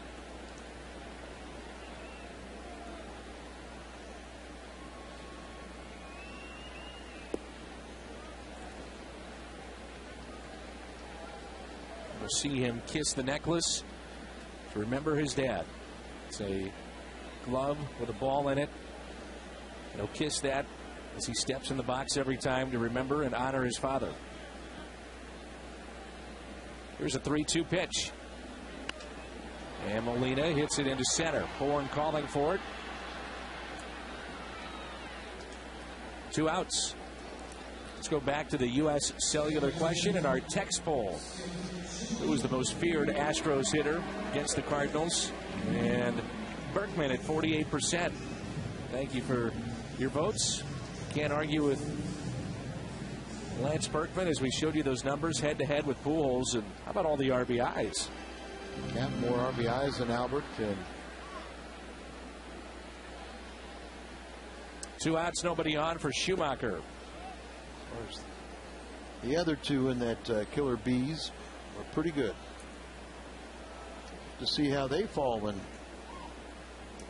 their first ballot for the Hall of Fame. Bagwell will be coming up pretty soon. Biggio, 3,000 hits. He's got to be in, right? You'd think. But kind of see how these standards of, what the voters will think. Used to be automatic entrance, 3,000 hits, 500 home runs, 300 wins. Well, it's not just those two, but so many players that you could talk about being on the fringe, but playing in this era. Right. It's going to hurt. Penalized, which isn't fair if they were clean. That's right. 3-1 the count on Skip. He singled up the middle last time.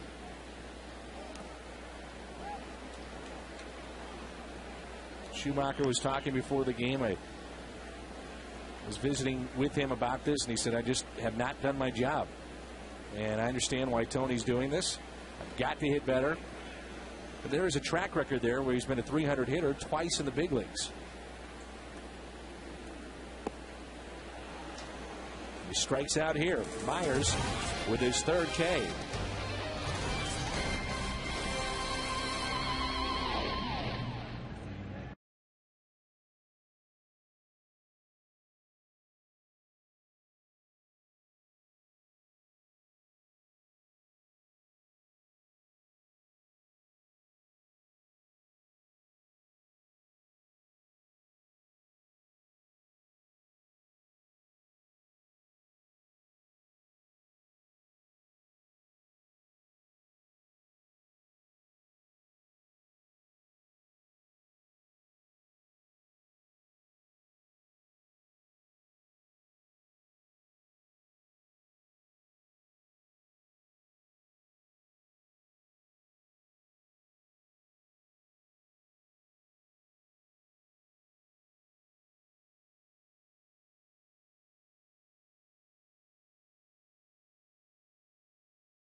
the third, you might remember, was that bloop base hit into center that Michael Bourne couldn't catch, and it's our Hardy's prime cut of the game. He's got a sweet swing. He's a former batting champion, and we'll kind of see how. If that was the pop out, my eyes might be deceiving. That was his RBI ground out in the first. Okay. Hit that ball to second. That's what that was. That ball was heading to second, and it drove in the first run of the game. I was ready to see that big pop up, and it just didn't pop up. It went the other way. But he does have a good swing, and you know, as a visiting player, he hit almost 500 against the Cardinals in the Busch Stadium 2 and this park when we first opened. Amazing that Bourne lost that in the lights. Yeah, that one was tough. The second. That's tough to do, but he did it. He did. That's our Hardy's prime cut of the game. Here's Lance Berkman and a 1-0 pitch. Showed you those numbers of Penny and how efficient he has been here tonight. Last inning, only 7 pitches to get those 3 outs. He's only thrown 77 pitches, and here he is pitching in the 7th. It's a big inning here. Berkman, Lee, and Pence. I'm going to go inside. And the 1-1 pitch. Out to center. And Colby is there to make the catch for the first out. Berkman is 0 for 3. He's grounded into a double play. Struck out, now flied out. Here's Lee, who's grounded out. Hit a screamer out to Holiday and left. Berkman missed first 12 games of the season with that knee surgery, and boy, he just hasn't caught up yet. And then if you catch Lee when he's struggling, he's getting a little better, but still his numbers are way down. He's 100 RBIs almost automatically. Well, outside of the 327 average by Blum, the highest average in this lineup is Bourne at 284. And they've got 3 of their everyday players that are hitting under 200. Here's a 1-0 pitch to Carlos Lee.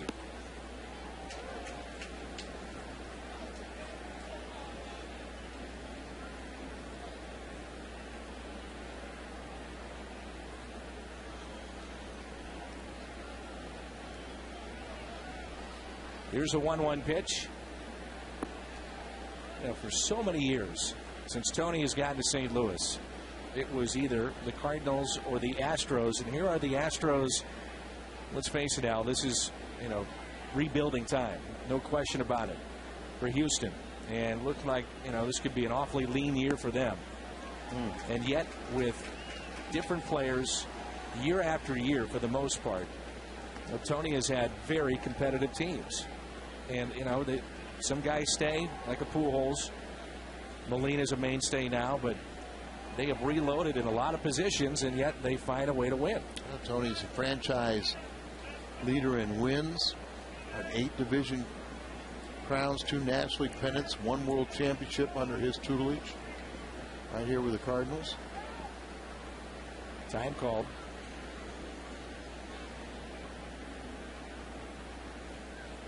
It's one of the rare times we've seen Penny shake off Molina. Now he wants to call Molina out, as he shook him off a couple times, and as they were trying to get together, Carlos Lee said, you know, called time, and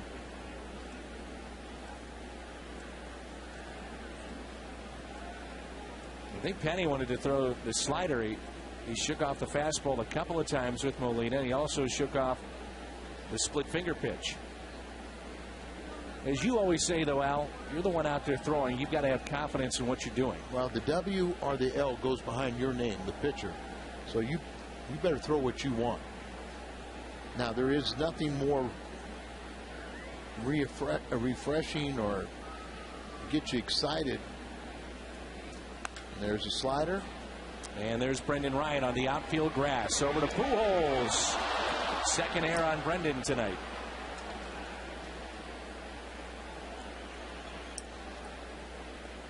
Tough play for Albert over at first.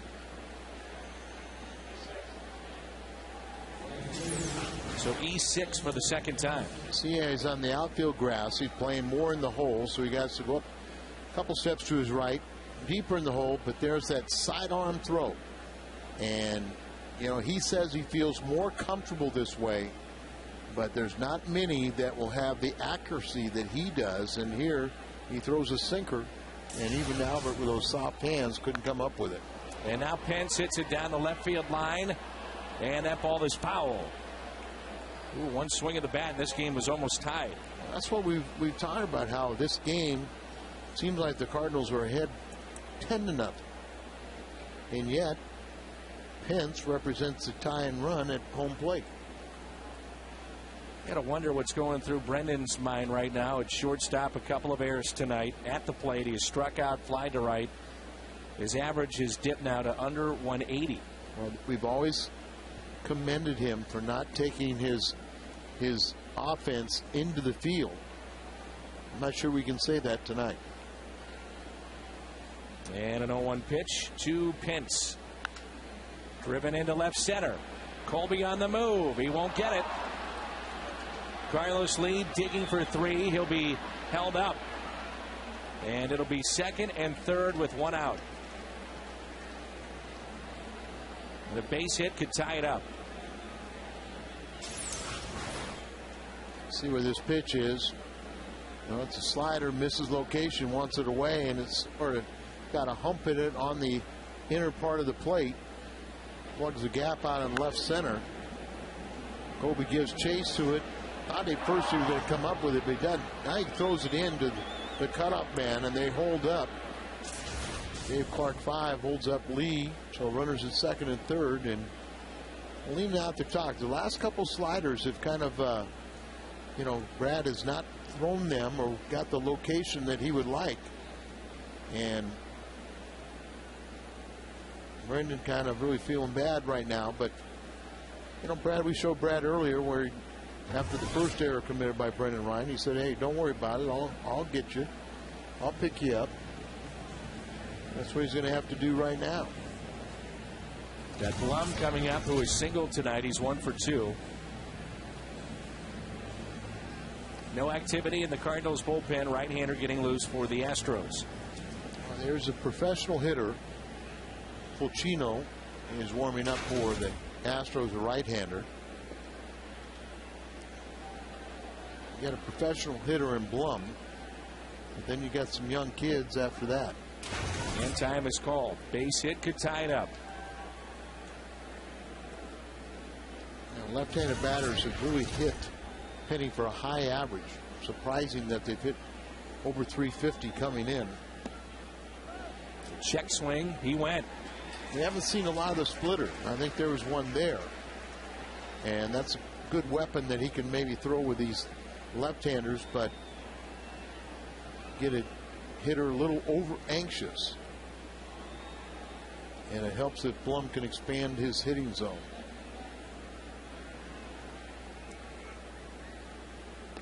Ooh, and he hit him, and the bases are loaded. The second Stroh that he's hit tonight. He also hit Matsui in the first. So bases loaded. And Manzella, who was single, 1 for 2 tonight, will be the hitter. See the setup way inside, and he just accentuated it even further in. But to me, it's not the worst thing. I'm in agreement with you. It's not the worst thing because Blum's a pretty good hitter. Exactly. Manzella, you know, has 1 hit, but here's the rookie. Now, you don't know a lot, but it's still the advantage is to the pitcher. And a shot into right. This could be trouble. Ludwig makes the catch. Runner will tag. Lee will score.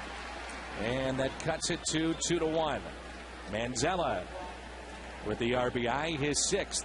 And it's 2-1 Cardinals here in the 7th. That ball was hit hard, too. Yeah, unearned run, but right now that doesn't mean a thing. You got the game in jeopardy right now. And runners at first and third. It's Corey Sullivan, who's moved to the on-deck circle. Looks like he'll pinch hit right here for Kevin Cash. Sullivan, we've seen him in the last few years at Colorado and in New York. He made the team as a non-roster player. As a pinch hitter this year, Sullivan is 1 for 18. As you see, Fulcino. Sullivan is batting for the catcher, Cash, and then you got the pitcher spot due up next.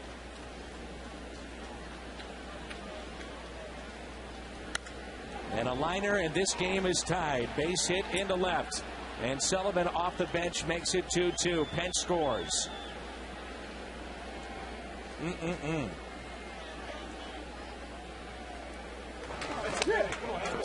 As a pinch hitter, you can't really waste pitches. You got to be ready for anything. Not a bad pitch down and away, but as a pinch hitter, you've got to be ready, and you plug that gap out and left, and we get a tie ball game.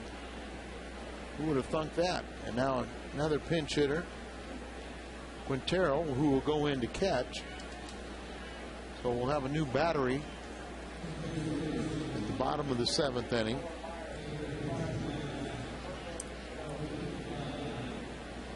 So Fulcino will come in. He'll be your pitcher. And Quintero will be your catcher. Now left on the bench for Houston, Jason Michaels, Jeff Keppinger, and Pedro Feliz. And a grounder. That's a base hit into left. They'll wave in the runner. Throw by Holiday to the plate, not in time. And the ball scoots away from Molina. He's got to play at third. Safe. 3-2 Houston. That should be another error on the Cardinals, and this time on Molina. As the throw was a little offline, but still extremely catchable. Went off his glove. And it is a single RBI, E2 on the play. Blum came around to score. Throw by Holiday, not in time. And it's 3-2 Houston. Wow. How things have changed in a hurry.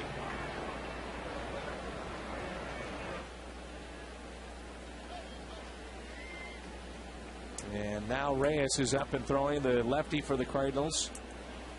Here's Michael Bourne trying to bunt his way on. He will be safe, and an RBI. 4-2. And things are unraveling here in the top of the 7th. As a pitcher, when you have those guys on third base, this is a play you really get trapped in. Instead of going to first, which he should have. Talking about Brad Penny, you know, he stopped. He's kind of thinking, well, I have to back up. First, he was initially thinking he could make the catch, so he's kind of caught in between. But with Albert in his range, he got to that ball quickly, and then he had no one to throw to. Quintero and Bourne on the bases right now, and here's Matsui, 9th man to come to the plate.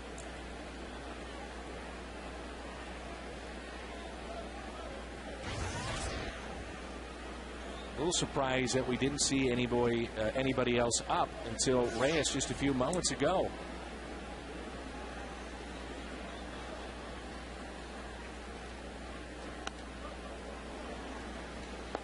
Remember, Dan, when we were in L.A. and Chano Park, gave up 11 runs and 2 grand slams to Fernando Tatis? Got 2 outs, and you keep on thinking, hey, 1 pitch and I'm out of it. Then they're hitting the ball on the first or second pitch, and you don't get your bullpen ready. Runners at first and third. You know, I'm sure a lot of people look at that line score and said, how could Chano Park stay in that inning?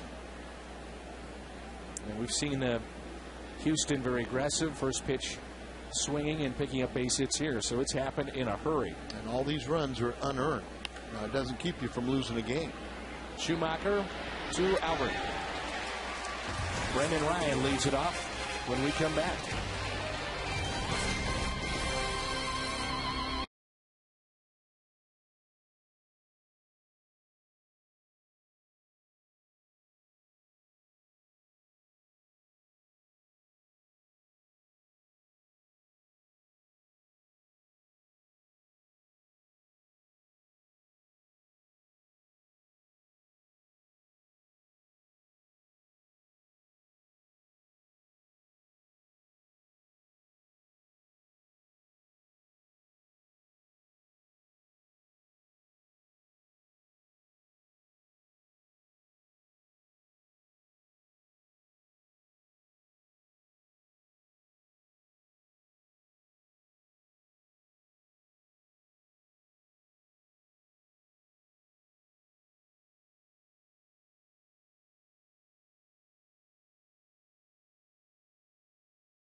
To register, visit Offenburg Hyundai or St. Louis area Hyundai dealer.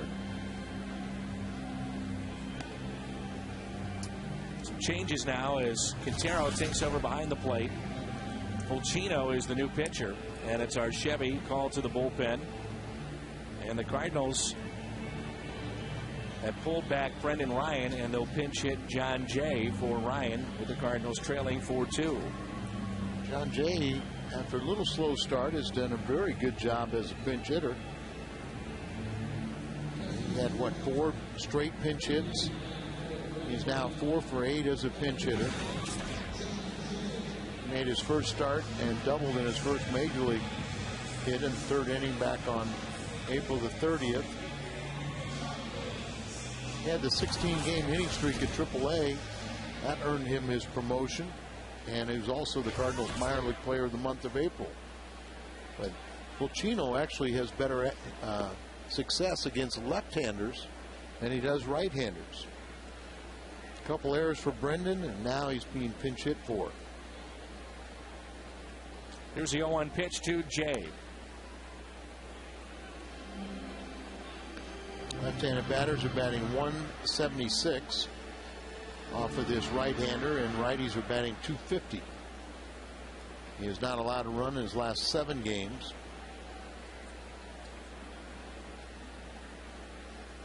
It's in the dirt. It's acquired off of waivers from Kansas City.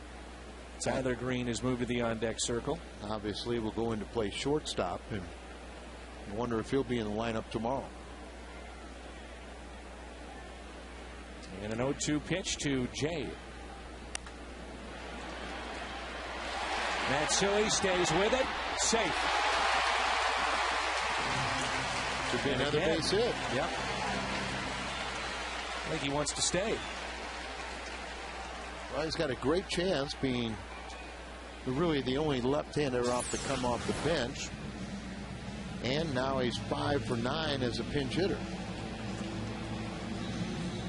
If you're Tony La Russa, it's a situation with Brendan Ryan, certainly at the plate, teetering with confidence. Now you pinch hit for him. He's made 2 errors tonight. How much of it, from Tony's perspective now, are you getting a little concerned with what's going on? Well, I think it's part of his wake-up call. It's like, okay, I've tried to say, hey, you have not allowed your offense to interfere with your good defense. I keep on rewarding you, putting back out there, but now if you're not going to hit and you're not going to field, I can't keep you out there. And we'll see if that works. See if that is a wake-up call. Brendan, like Schumacher, just it's all mental. Eating at him. No one feels worse. But this is the big leagues. Sampson now throwing. Chris Sampson, another right-hander in the Astros pen. Green does have a home run this year, and that was here at Busch Stadium.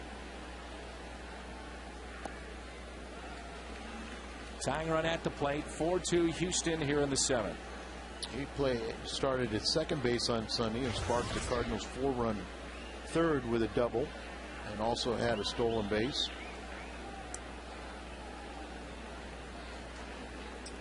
Cardinals have had their opportunities tonight. Go back to the bases loaded, 1 out. Molina bouncing into a 6-4-3 double play. Redbirds have stranded 5, and another check on Jay. 2-0 the count.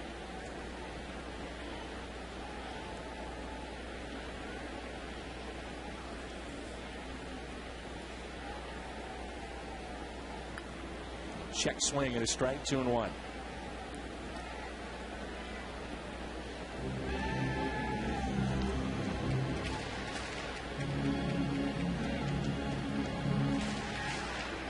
Chino pitched at the University of Connecticut, a Husky. Claimed on waivers from Kansas City back in December of 08. The 2-1 pitch, outside, 3-1.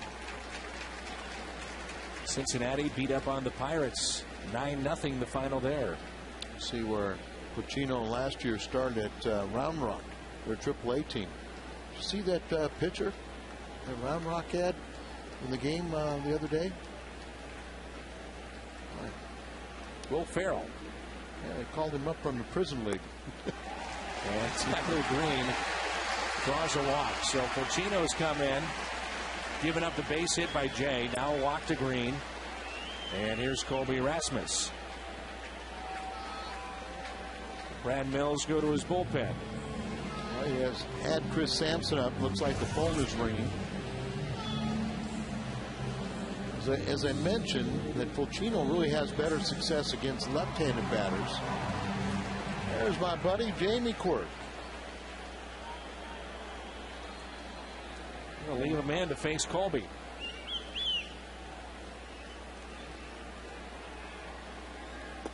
And first pitch misses, ball one.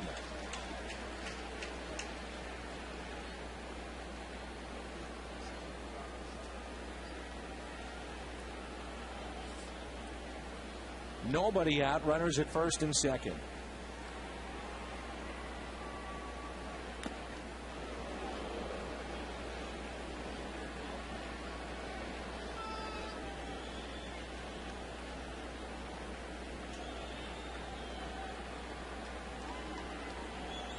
He told me he wasn't real excited about hitting a leadoff spot, and I said, well, after the first inning, you're probably not going to be in a leadoff spot again. Now you're back to driving in a run. And Colby hits it in the air out to left. Lee, long way to go, but he'll get there. Under it, makes the catch. Just saw him drop a ball earlier this year, that spot, and there's one away. They cut that grass.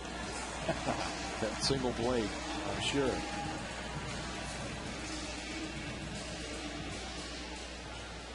Ludwig on base 3 times tonight. He's 2 for 2. Couple runs scored.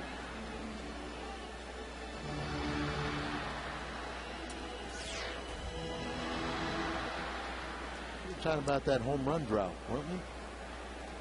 Got time to get one on the board again. He was trying. Yes, he was. Big cut. 95-mile-an-hour fastball. Strike one. All you have to do is center the ball on 95, and it provides some of that distance. Here's the 0-1 pitch to Ludwig.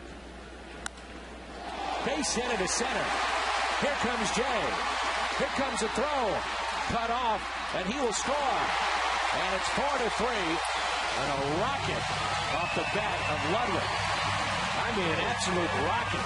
Pacino's lucky that didn't hit him. You're absolutely right. I'm not too sure. If he was laying there on the ground, he might have thought he was hit. But watch this. Throw the ball. You're 55 feet away. And how did this big man get down underneath of that one? Because that had head written all over it. Oh, my goodness. Right behind the ear. And you can see that he's probably a little bit stunned. And John Jay comes home. Because now it's a 1-run game. And guess who's coming up? Pujols will have a chance to tie it up. I'll put the Cardinals back on top. Pitching change. Fulcino, he's done. We'll tell you about the change when we come back. It's a right-hander, and our Chevy called to the bullpen. Albert's coming up.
And with runners at first and second, one out, here comes Pujols, the reigning MVP.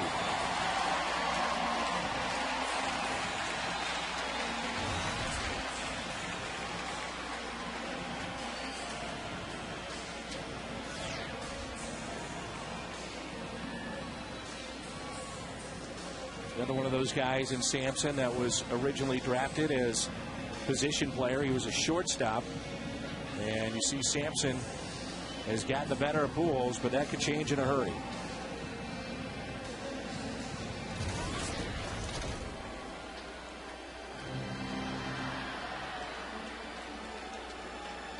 Sampson, all his years have been with the Astros. 4-2 last year, ERA that was over 5. 1 out, 2 on. Here's the pitch to Albert Pujols. Taken low and outside. Here's Sampson. You come in this game, you've been warming up. You think about who you might face, and you come in with the game on the line here and facing arguably the best hitter in the game. But his numbers against Albert have been very good, so he should feel that it's just another hitter. And a ground ball slowly hit to short. Out at second and saved at first. Extends the inning to Holiday.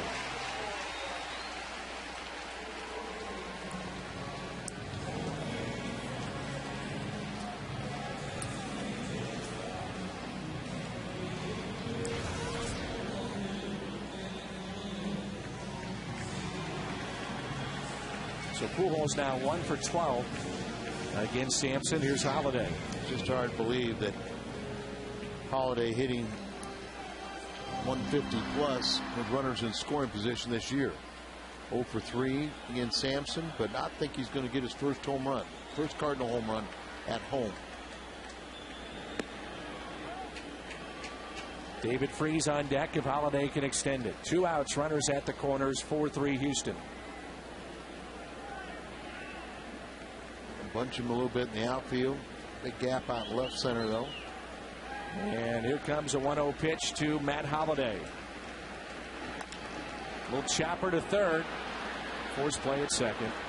And the Cardinals are done. They'll strand a couple. Pick up a run, but they trail 4-3.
Appearance and a record of 1-1. One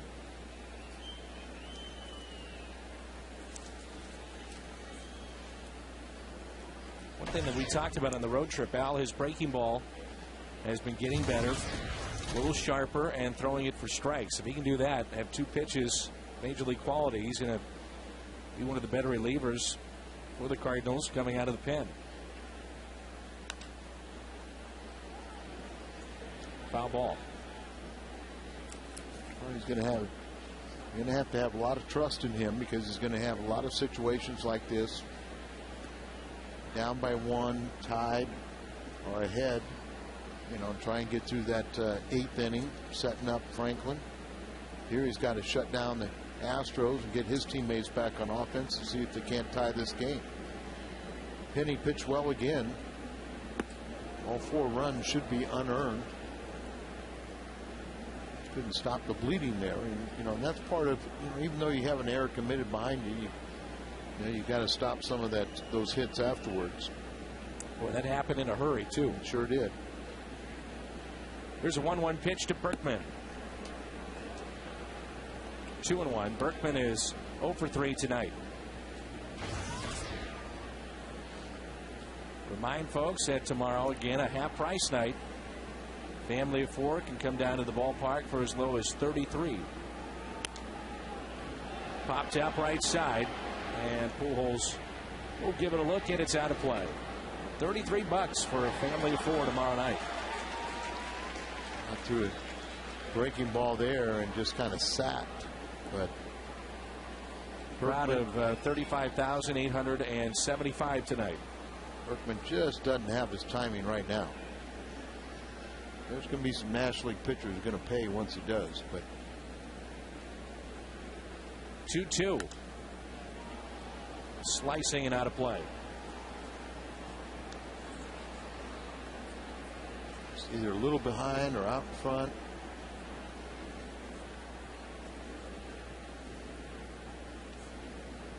Cardinals offensively tonight, they've out-hit Houston 10-7, but they trail 4-3. I thought we were going to tell Berkman that he needs a bat.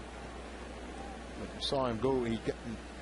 Bat Boy brought out a few and told him to go back, and he kind of asked the umpire, like, hey, can I go get a bat?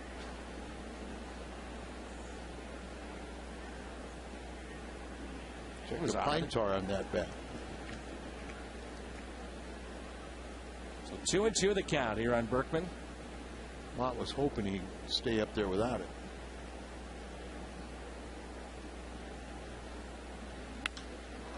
This is crushed out to right, and a long home run. Lance Berkman into the Cardinal bullpen, back to a 2-run lead. Ball was smoked. Woo.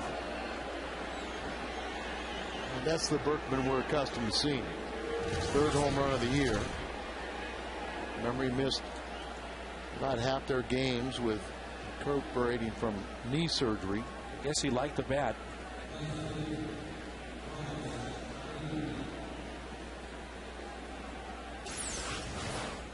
Set up away, ball up and away, but plate coverage, and this time he didn't miss it. And now it's Carlos Lee. You mentioned it, just mid-90s fastball. You put a good swing on it, and that fastball does some of the work. I missed BP bat. Whatever it was, it wasn't new. Smoked. It wasn't new, and it had plenty of pine tar on it. But look at the in-game box score for Houston. Matsui is 0 for 3, Lee 0 for 3, but then base hits up and down. 8 hits total. See, the bottom of the order has done a lot of damage, and then Bourne got that RBI in their 4-run 7th. This is hit out to center, and Jay going back to make the catch. Hesitated a little bit, that ball right at him, but then made the catch. The Cardinals let freeze. Molina, Schumacher coming up. It's 5-3 Astros. Cardinals cannot come back in this game. Cincinnati would be just 2 games back. That could make this upcoming weekend awfully interesting in Cincy. Cincinnati won tonight, big at Pittsburgh, 9-0. The Astros got 4 runs in the 7th, and to put it in perspective how rough it's been for them this year, They scored 4 runs or less in 25 of their 31 games. And they get 4 in 1 inning.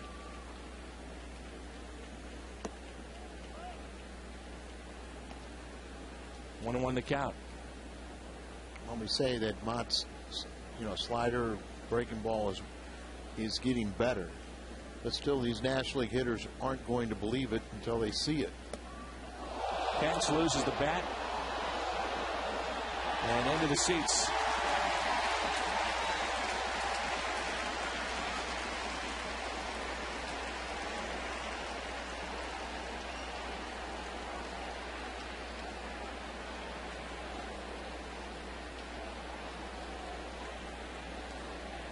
This fan made a pretty good catch. Right on his hip. He didn't spill his beer either. That's talent. He's had practice.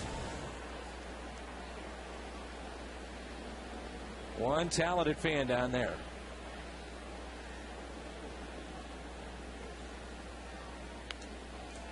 That hip might be a little sore. I don't think he's feeling it now.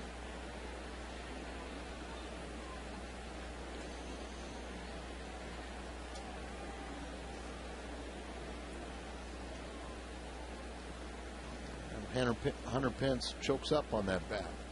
He does that even at the beginning of the at-bat. Not just with 2 strikes. That's slicing. And into the seats. Out of play.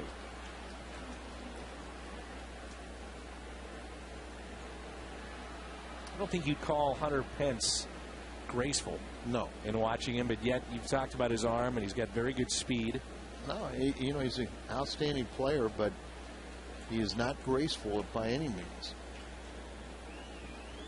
1 ball, 2 strikes, 1 out, nobody on. We're in the 8th. 5-3 Houston. Many times he has ugly swings, but usually gets good results. In the air out to left. Holiday back at the wall and over the wall. Home run, Hunter Pence. So Mott has come in and allowed 2 home runs, and I wonder if Holiday jumped if he would have had a chance to pull that back in. I think he was so close to the wall that when he went to jump, there's a little slider out in front. When he went to jump, he jammed right into the wall, and he really couldn't get up. See, if he goes into it, and he's going to get ready to jump, and he's up against it, as he really had no idea where he was on the warning track. Never really felt for the wall going back, and then when he got in position or tried to get in position to jump for it, he was up against the wall and couldn't go. It makes it 6-3. It certainly looked on the replay that if he goes back and positions himself and has any kind of jump, he would have been able to take that ball back in. I think the ball just kind of fooled him how far it carried. He was out in front on the swing.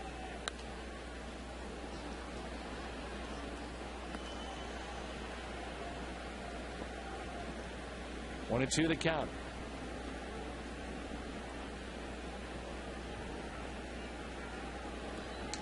It's gotten awfully quiet here at Busch Stadium.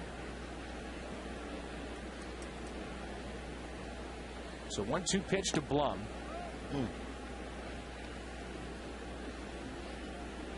The home plate umpire credit. He has been very consistent. Brett Myers and both Brad Penny were looking for that call on some of those pitches, especially to the lefties. That was a good slider there. There's 2 outs.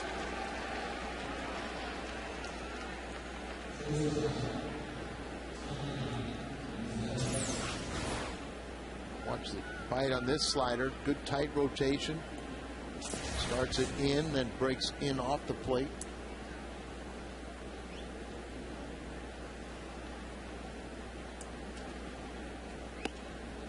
Fastball at 97.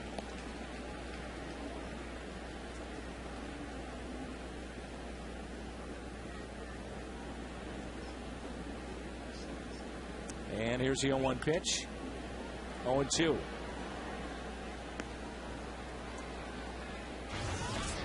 Cardinals first in the Central Division. Houston last. And the Cardinals are on the verge of being 2-2 against them for the year. And Mott gets a strikeout, 2 in the inning, but 2 home runs, led by Berkman and then Pitts.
Cardinals banking only at Bank of America. The banks of the mighty Mississippi, downtown St. Louis, and it's 6-3 Houston. New pitcher in for the Astros, and that's Brandon Lyon, who signed a 3-year deal the offseason. Only 30 years old, from Utah, and this will be his 17th appearance. He won the game on Sunday with scoreless 11th inning, only needed 5 pitches. He's made scoreless appearances in 14 of his 16 outings.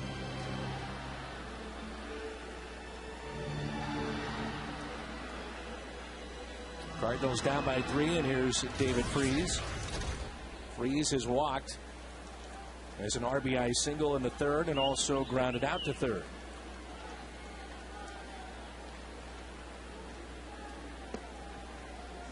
Back end of games, if they could ever get leads, Houston felt they were pretty protected with Brandon Lyon, and then they also have Lidstrom, who's their closer. He's 6 for 6 in save opportunities.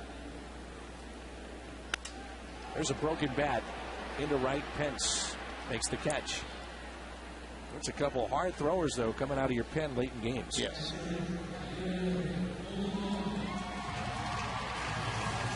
Here's Molina. Grounded out to second, bounced into a 6-4-3 double play, and also flied out to center.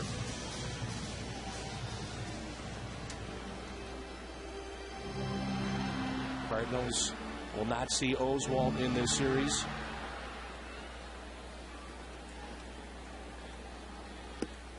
He has a no-trade clause, that provision in his contract, but there's been talk that he would waive it to a certain number of teams, and wants to be on a competitor if it ever came to it.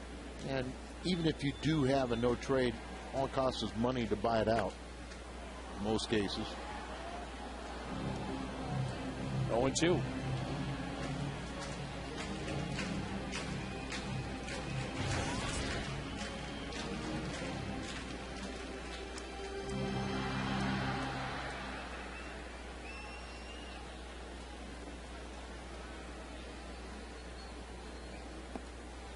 One ball with 2 strikes. How many people from ball players from Utah are there? And 3 that have been from Utah that play for Houston: Brandon Duckworth and Jared Fernandez. Former Cardinal. Real Cormier, living in Park City, Utah. Grew up in Montreal and now Park City, huh? That's right. 2 balls, 2 strikes on Molina. Shoot that foul and out of play. Lyon was with Toronto in 01, 02. They bounced around a little bit. He's had arm issues in the past. He was with Boston and then Arizona for 4 seasons. Last year with Detroit, 65 games, 78 2/3 innings, and he went 6 and 5. 2-2 pitch.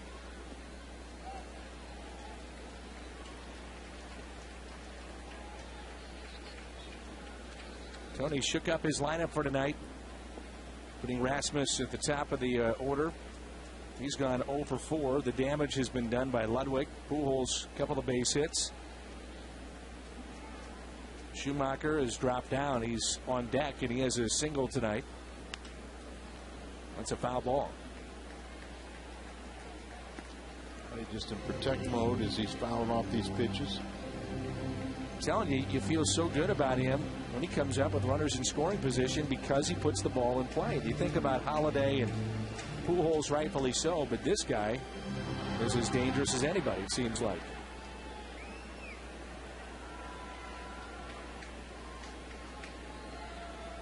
The 3-2 pitch. And again, he protects the plate. Into a big double play with the bases loaded, but that's going to happen. Said he's come up with some clutch hits, especially here in May and on the most recent road trip. He was 11 for 22.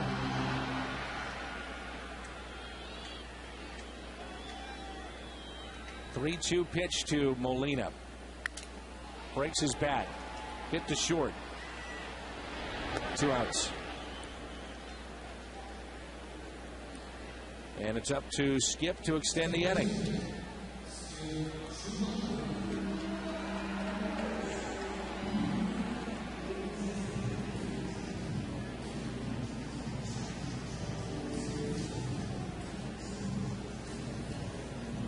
Schumacher tonight is popped out to short, singled, and struck out in the 6th. So 2 outs, nobody on. First pitch to him. Fastball in there for a strike.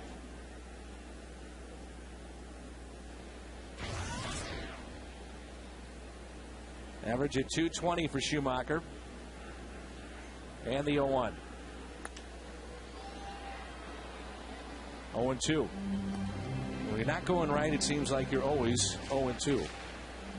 So true. You just feel like anytime you leave the batter's box or leave the dugout to go to the batter's box, you're hitting behind the count. Never getting that pitcher's count. They're going to bounce this one.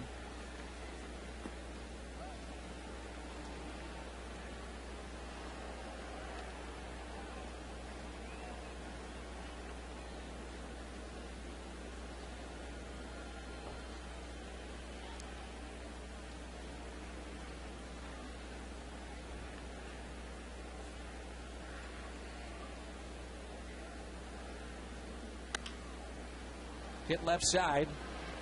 And an easy inning for Lyon. Sends us to the 9th, and it's 6-3.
forget, coming up after the game on the post-game edition of Cardinals Live, Pat Paris and Rick Horton standing by. They'll examine a rough 7th inning for the Cards. They'll look at Brad Penny's evening. Plus, we'll have post-game reaction straight from the Cardinal clubhouse. It's all coming up after the game. Mitchell Boggs on for the Cardinals as we send it back to Dan and Al, guys. This will be the 12th appearance for the hard thrower, right-hander Mitchell Boggs. Good to see Jim hard at work. And he'll be with us on the post-game show. Fastball misses in. 96 from Boggs. Cardinals will have John Jay, Tyler Green, and Colby Rasmus coming up. This is Pedro Feliz, the third baseman. Last few years he's been with Philadelphia. Also spent time in San Francisco.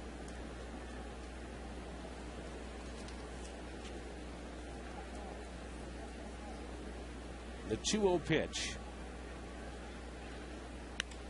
Fought off, and Schumacher is there.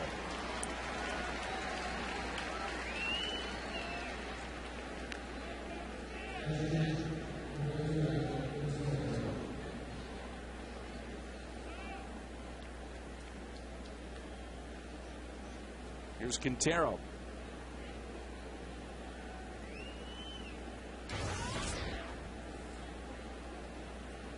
Got a big base hit, an RBI. He pinch hit in the 7th inning.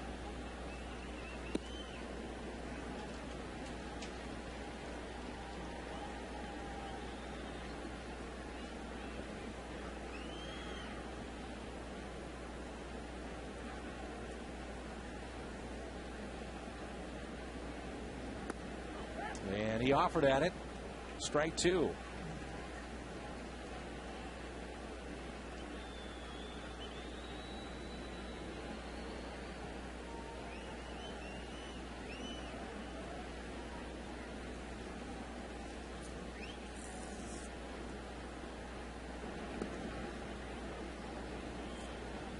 One and 2 to count.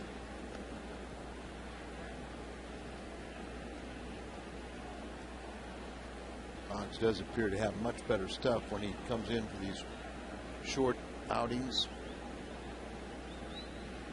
1-2 pitch in the dirt. Always flirted with, could he get 5 innings as a starter? And now he seems like he can come back on consecutive nights and go out there and try to maximize his velocity as a short inning guy. Learn, you know, that the 7th and 8th inning. 2-2 pitch. Chopped foul.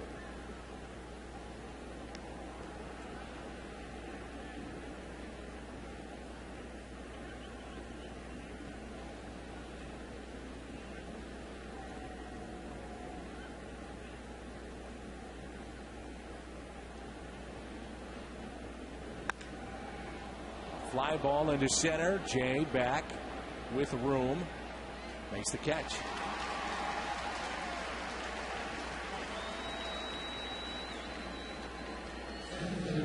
This copyrighted telecast is presented by the authority of the St. Louis Cardinals and may not be reproduced or retransmitted in any form. And the accounts and descriptions of this game may not be disseminated without the express written consent of the St. Louis Cardinals.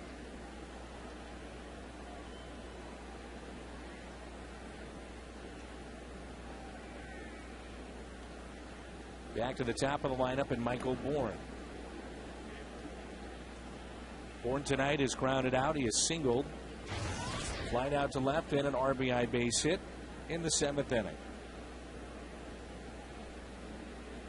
Be interesting out to see what Tony does with that lineup tomorrow. And in particular, Brendan Ryan. He's had a tough night, obviously, and no longer in the game. They got Wandy going tomorrow, right? So that could change things up with a left-hander on the mound. But you know he'll figure that out before he leaves the ballpark tonight.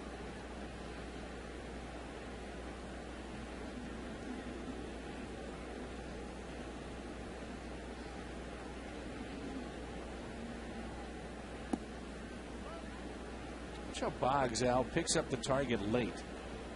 He'll look in, he'll get his sign. And his delivery has started. So he's not looking in yet. Looks down. And finally picks it up.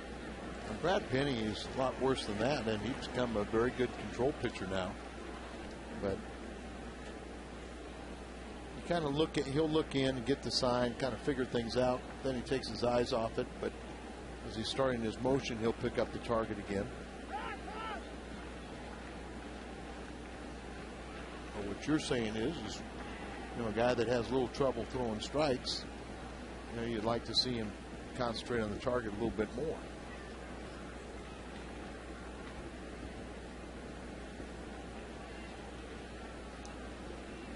Two pitch on its way. A little bit low at 96. One thing that the Cardinals have is youth in that bullpen when you think about Mott, Hawksworth, Boggs, especially from that right side. And you got a lot of guys learning. Here's a grounder that's hit to second. Schumacher has it. That sends us to the bottom of the ninth. John Jay leads it off when we come back.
For Brad Penny and the Redbirds. And now Lidstrom takes over, their closer. And Matt Lidstrom, his 15th appearance. Very good ERA, and he has been perfect so far in save opportunities, 6 of 6, and he's a hard thrower. He's converted 18 straight save opportunities dating back to last season. And he's been successful in 26 of 31 career save attempts.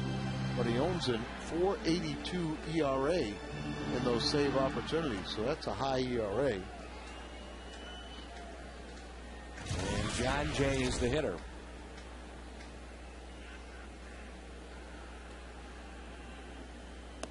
Jay, first time up, singled and scored. That time it cut the lead to 4-3. He was pinch hitting for Brendan Ryan. Ryan a couple of errors and went 0 for 2 tonight.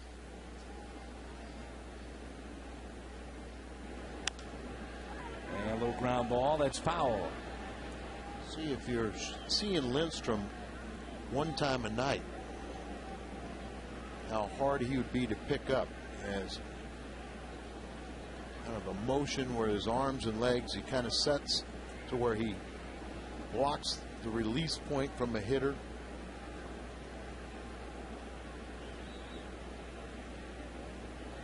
From this angle, you can see how he can protect his release point from a batter. And a lot of arms and legs coming at you. You got to throw all that out and just try and pick up the release point.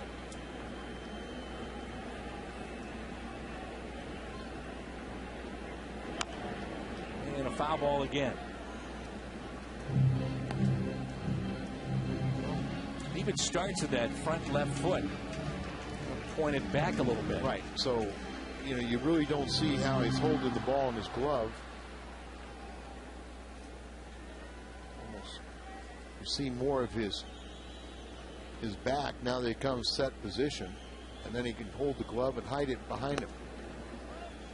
97, 86 mile an hour sliders.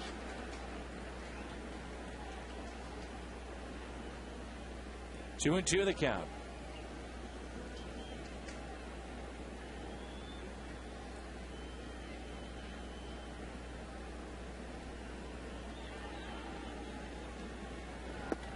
Inside. 3-2. Never been a starter in the major leagues. Lidstrom came up with Florida in 2007. Was with the Marlins the last 3 years. Jay, ground ball to second. Matsui backs up, makes the play, one away. Last season, 54 appearances. He had 15 saves. With a high ERA.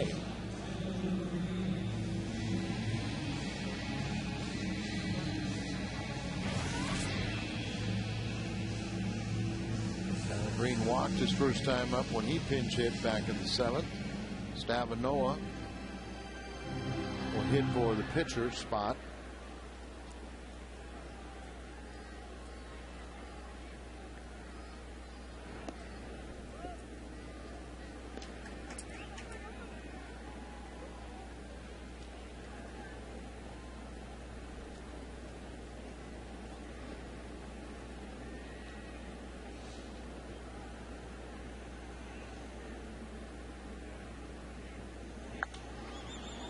Popped up. Playable. Foul territory. Berkman has got it 2 away. Let's turn to our player of the game. And our player of the game, presented by Budweiser, Brett Myers, 103 pitches. 6 innings, 8 hits. Both runs were earned. He walked a couple, struck out 3, but give him credit. A couple times he seemed to be on the ropes. And the Cardinals could not put him away. Exactly right. I mean, we alluded to it that it seemed like it was a lopsided game, but Cardinals just couldn't break it open. And finally, the Astros came back. And here's Nick Stavanoa. Base hit. He's really turned into a heck of a pinch hitter. He was 5 for 15 last year, and he's on a better pace this year. And Stavanoa up there with the league leaders. He is now 6 for 14 as a pinch hitter. Now Jay has 5 pinch hits. He's got 6. An area we were a little concerned about, and those 2 have come through. Can you bring it up to keep this going on and with 2 outs here and bring up Albert, but you need more after him. Ludwig on base 4 times. So 2 outs, runner at first. There's a nasty slider. You gear up for a 97 mile an hour fastball, and all of a sudden you get the slider. And remember this motion that he has, that everything's the same, and then all of a sudden the ball doesn't come out as hard or do what you expect it to do. And the 0-1. Make it 0-2.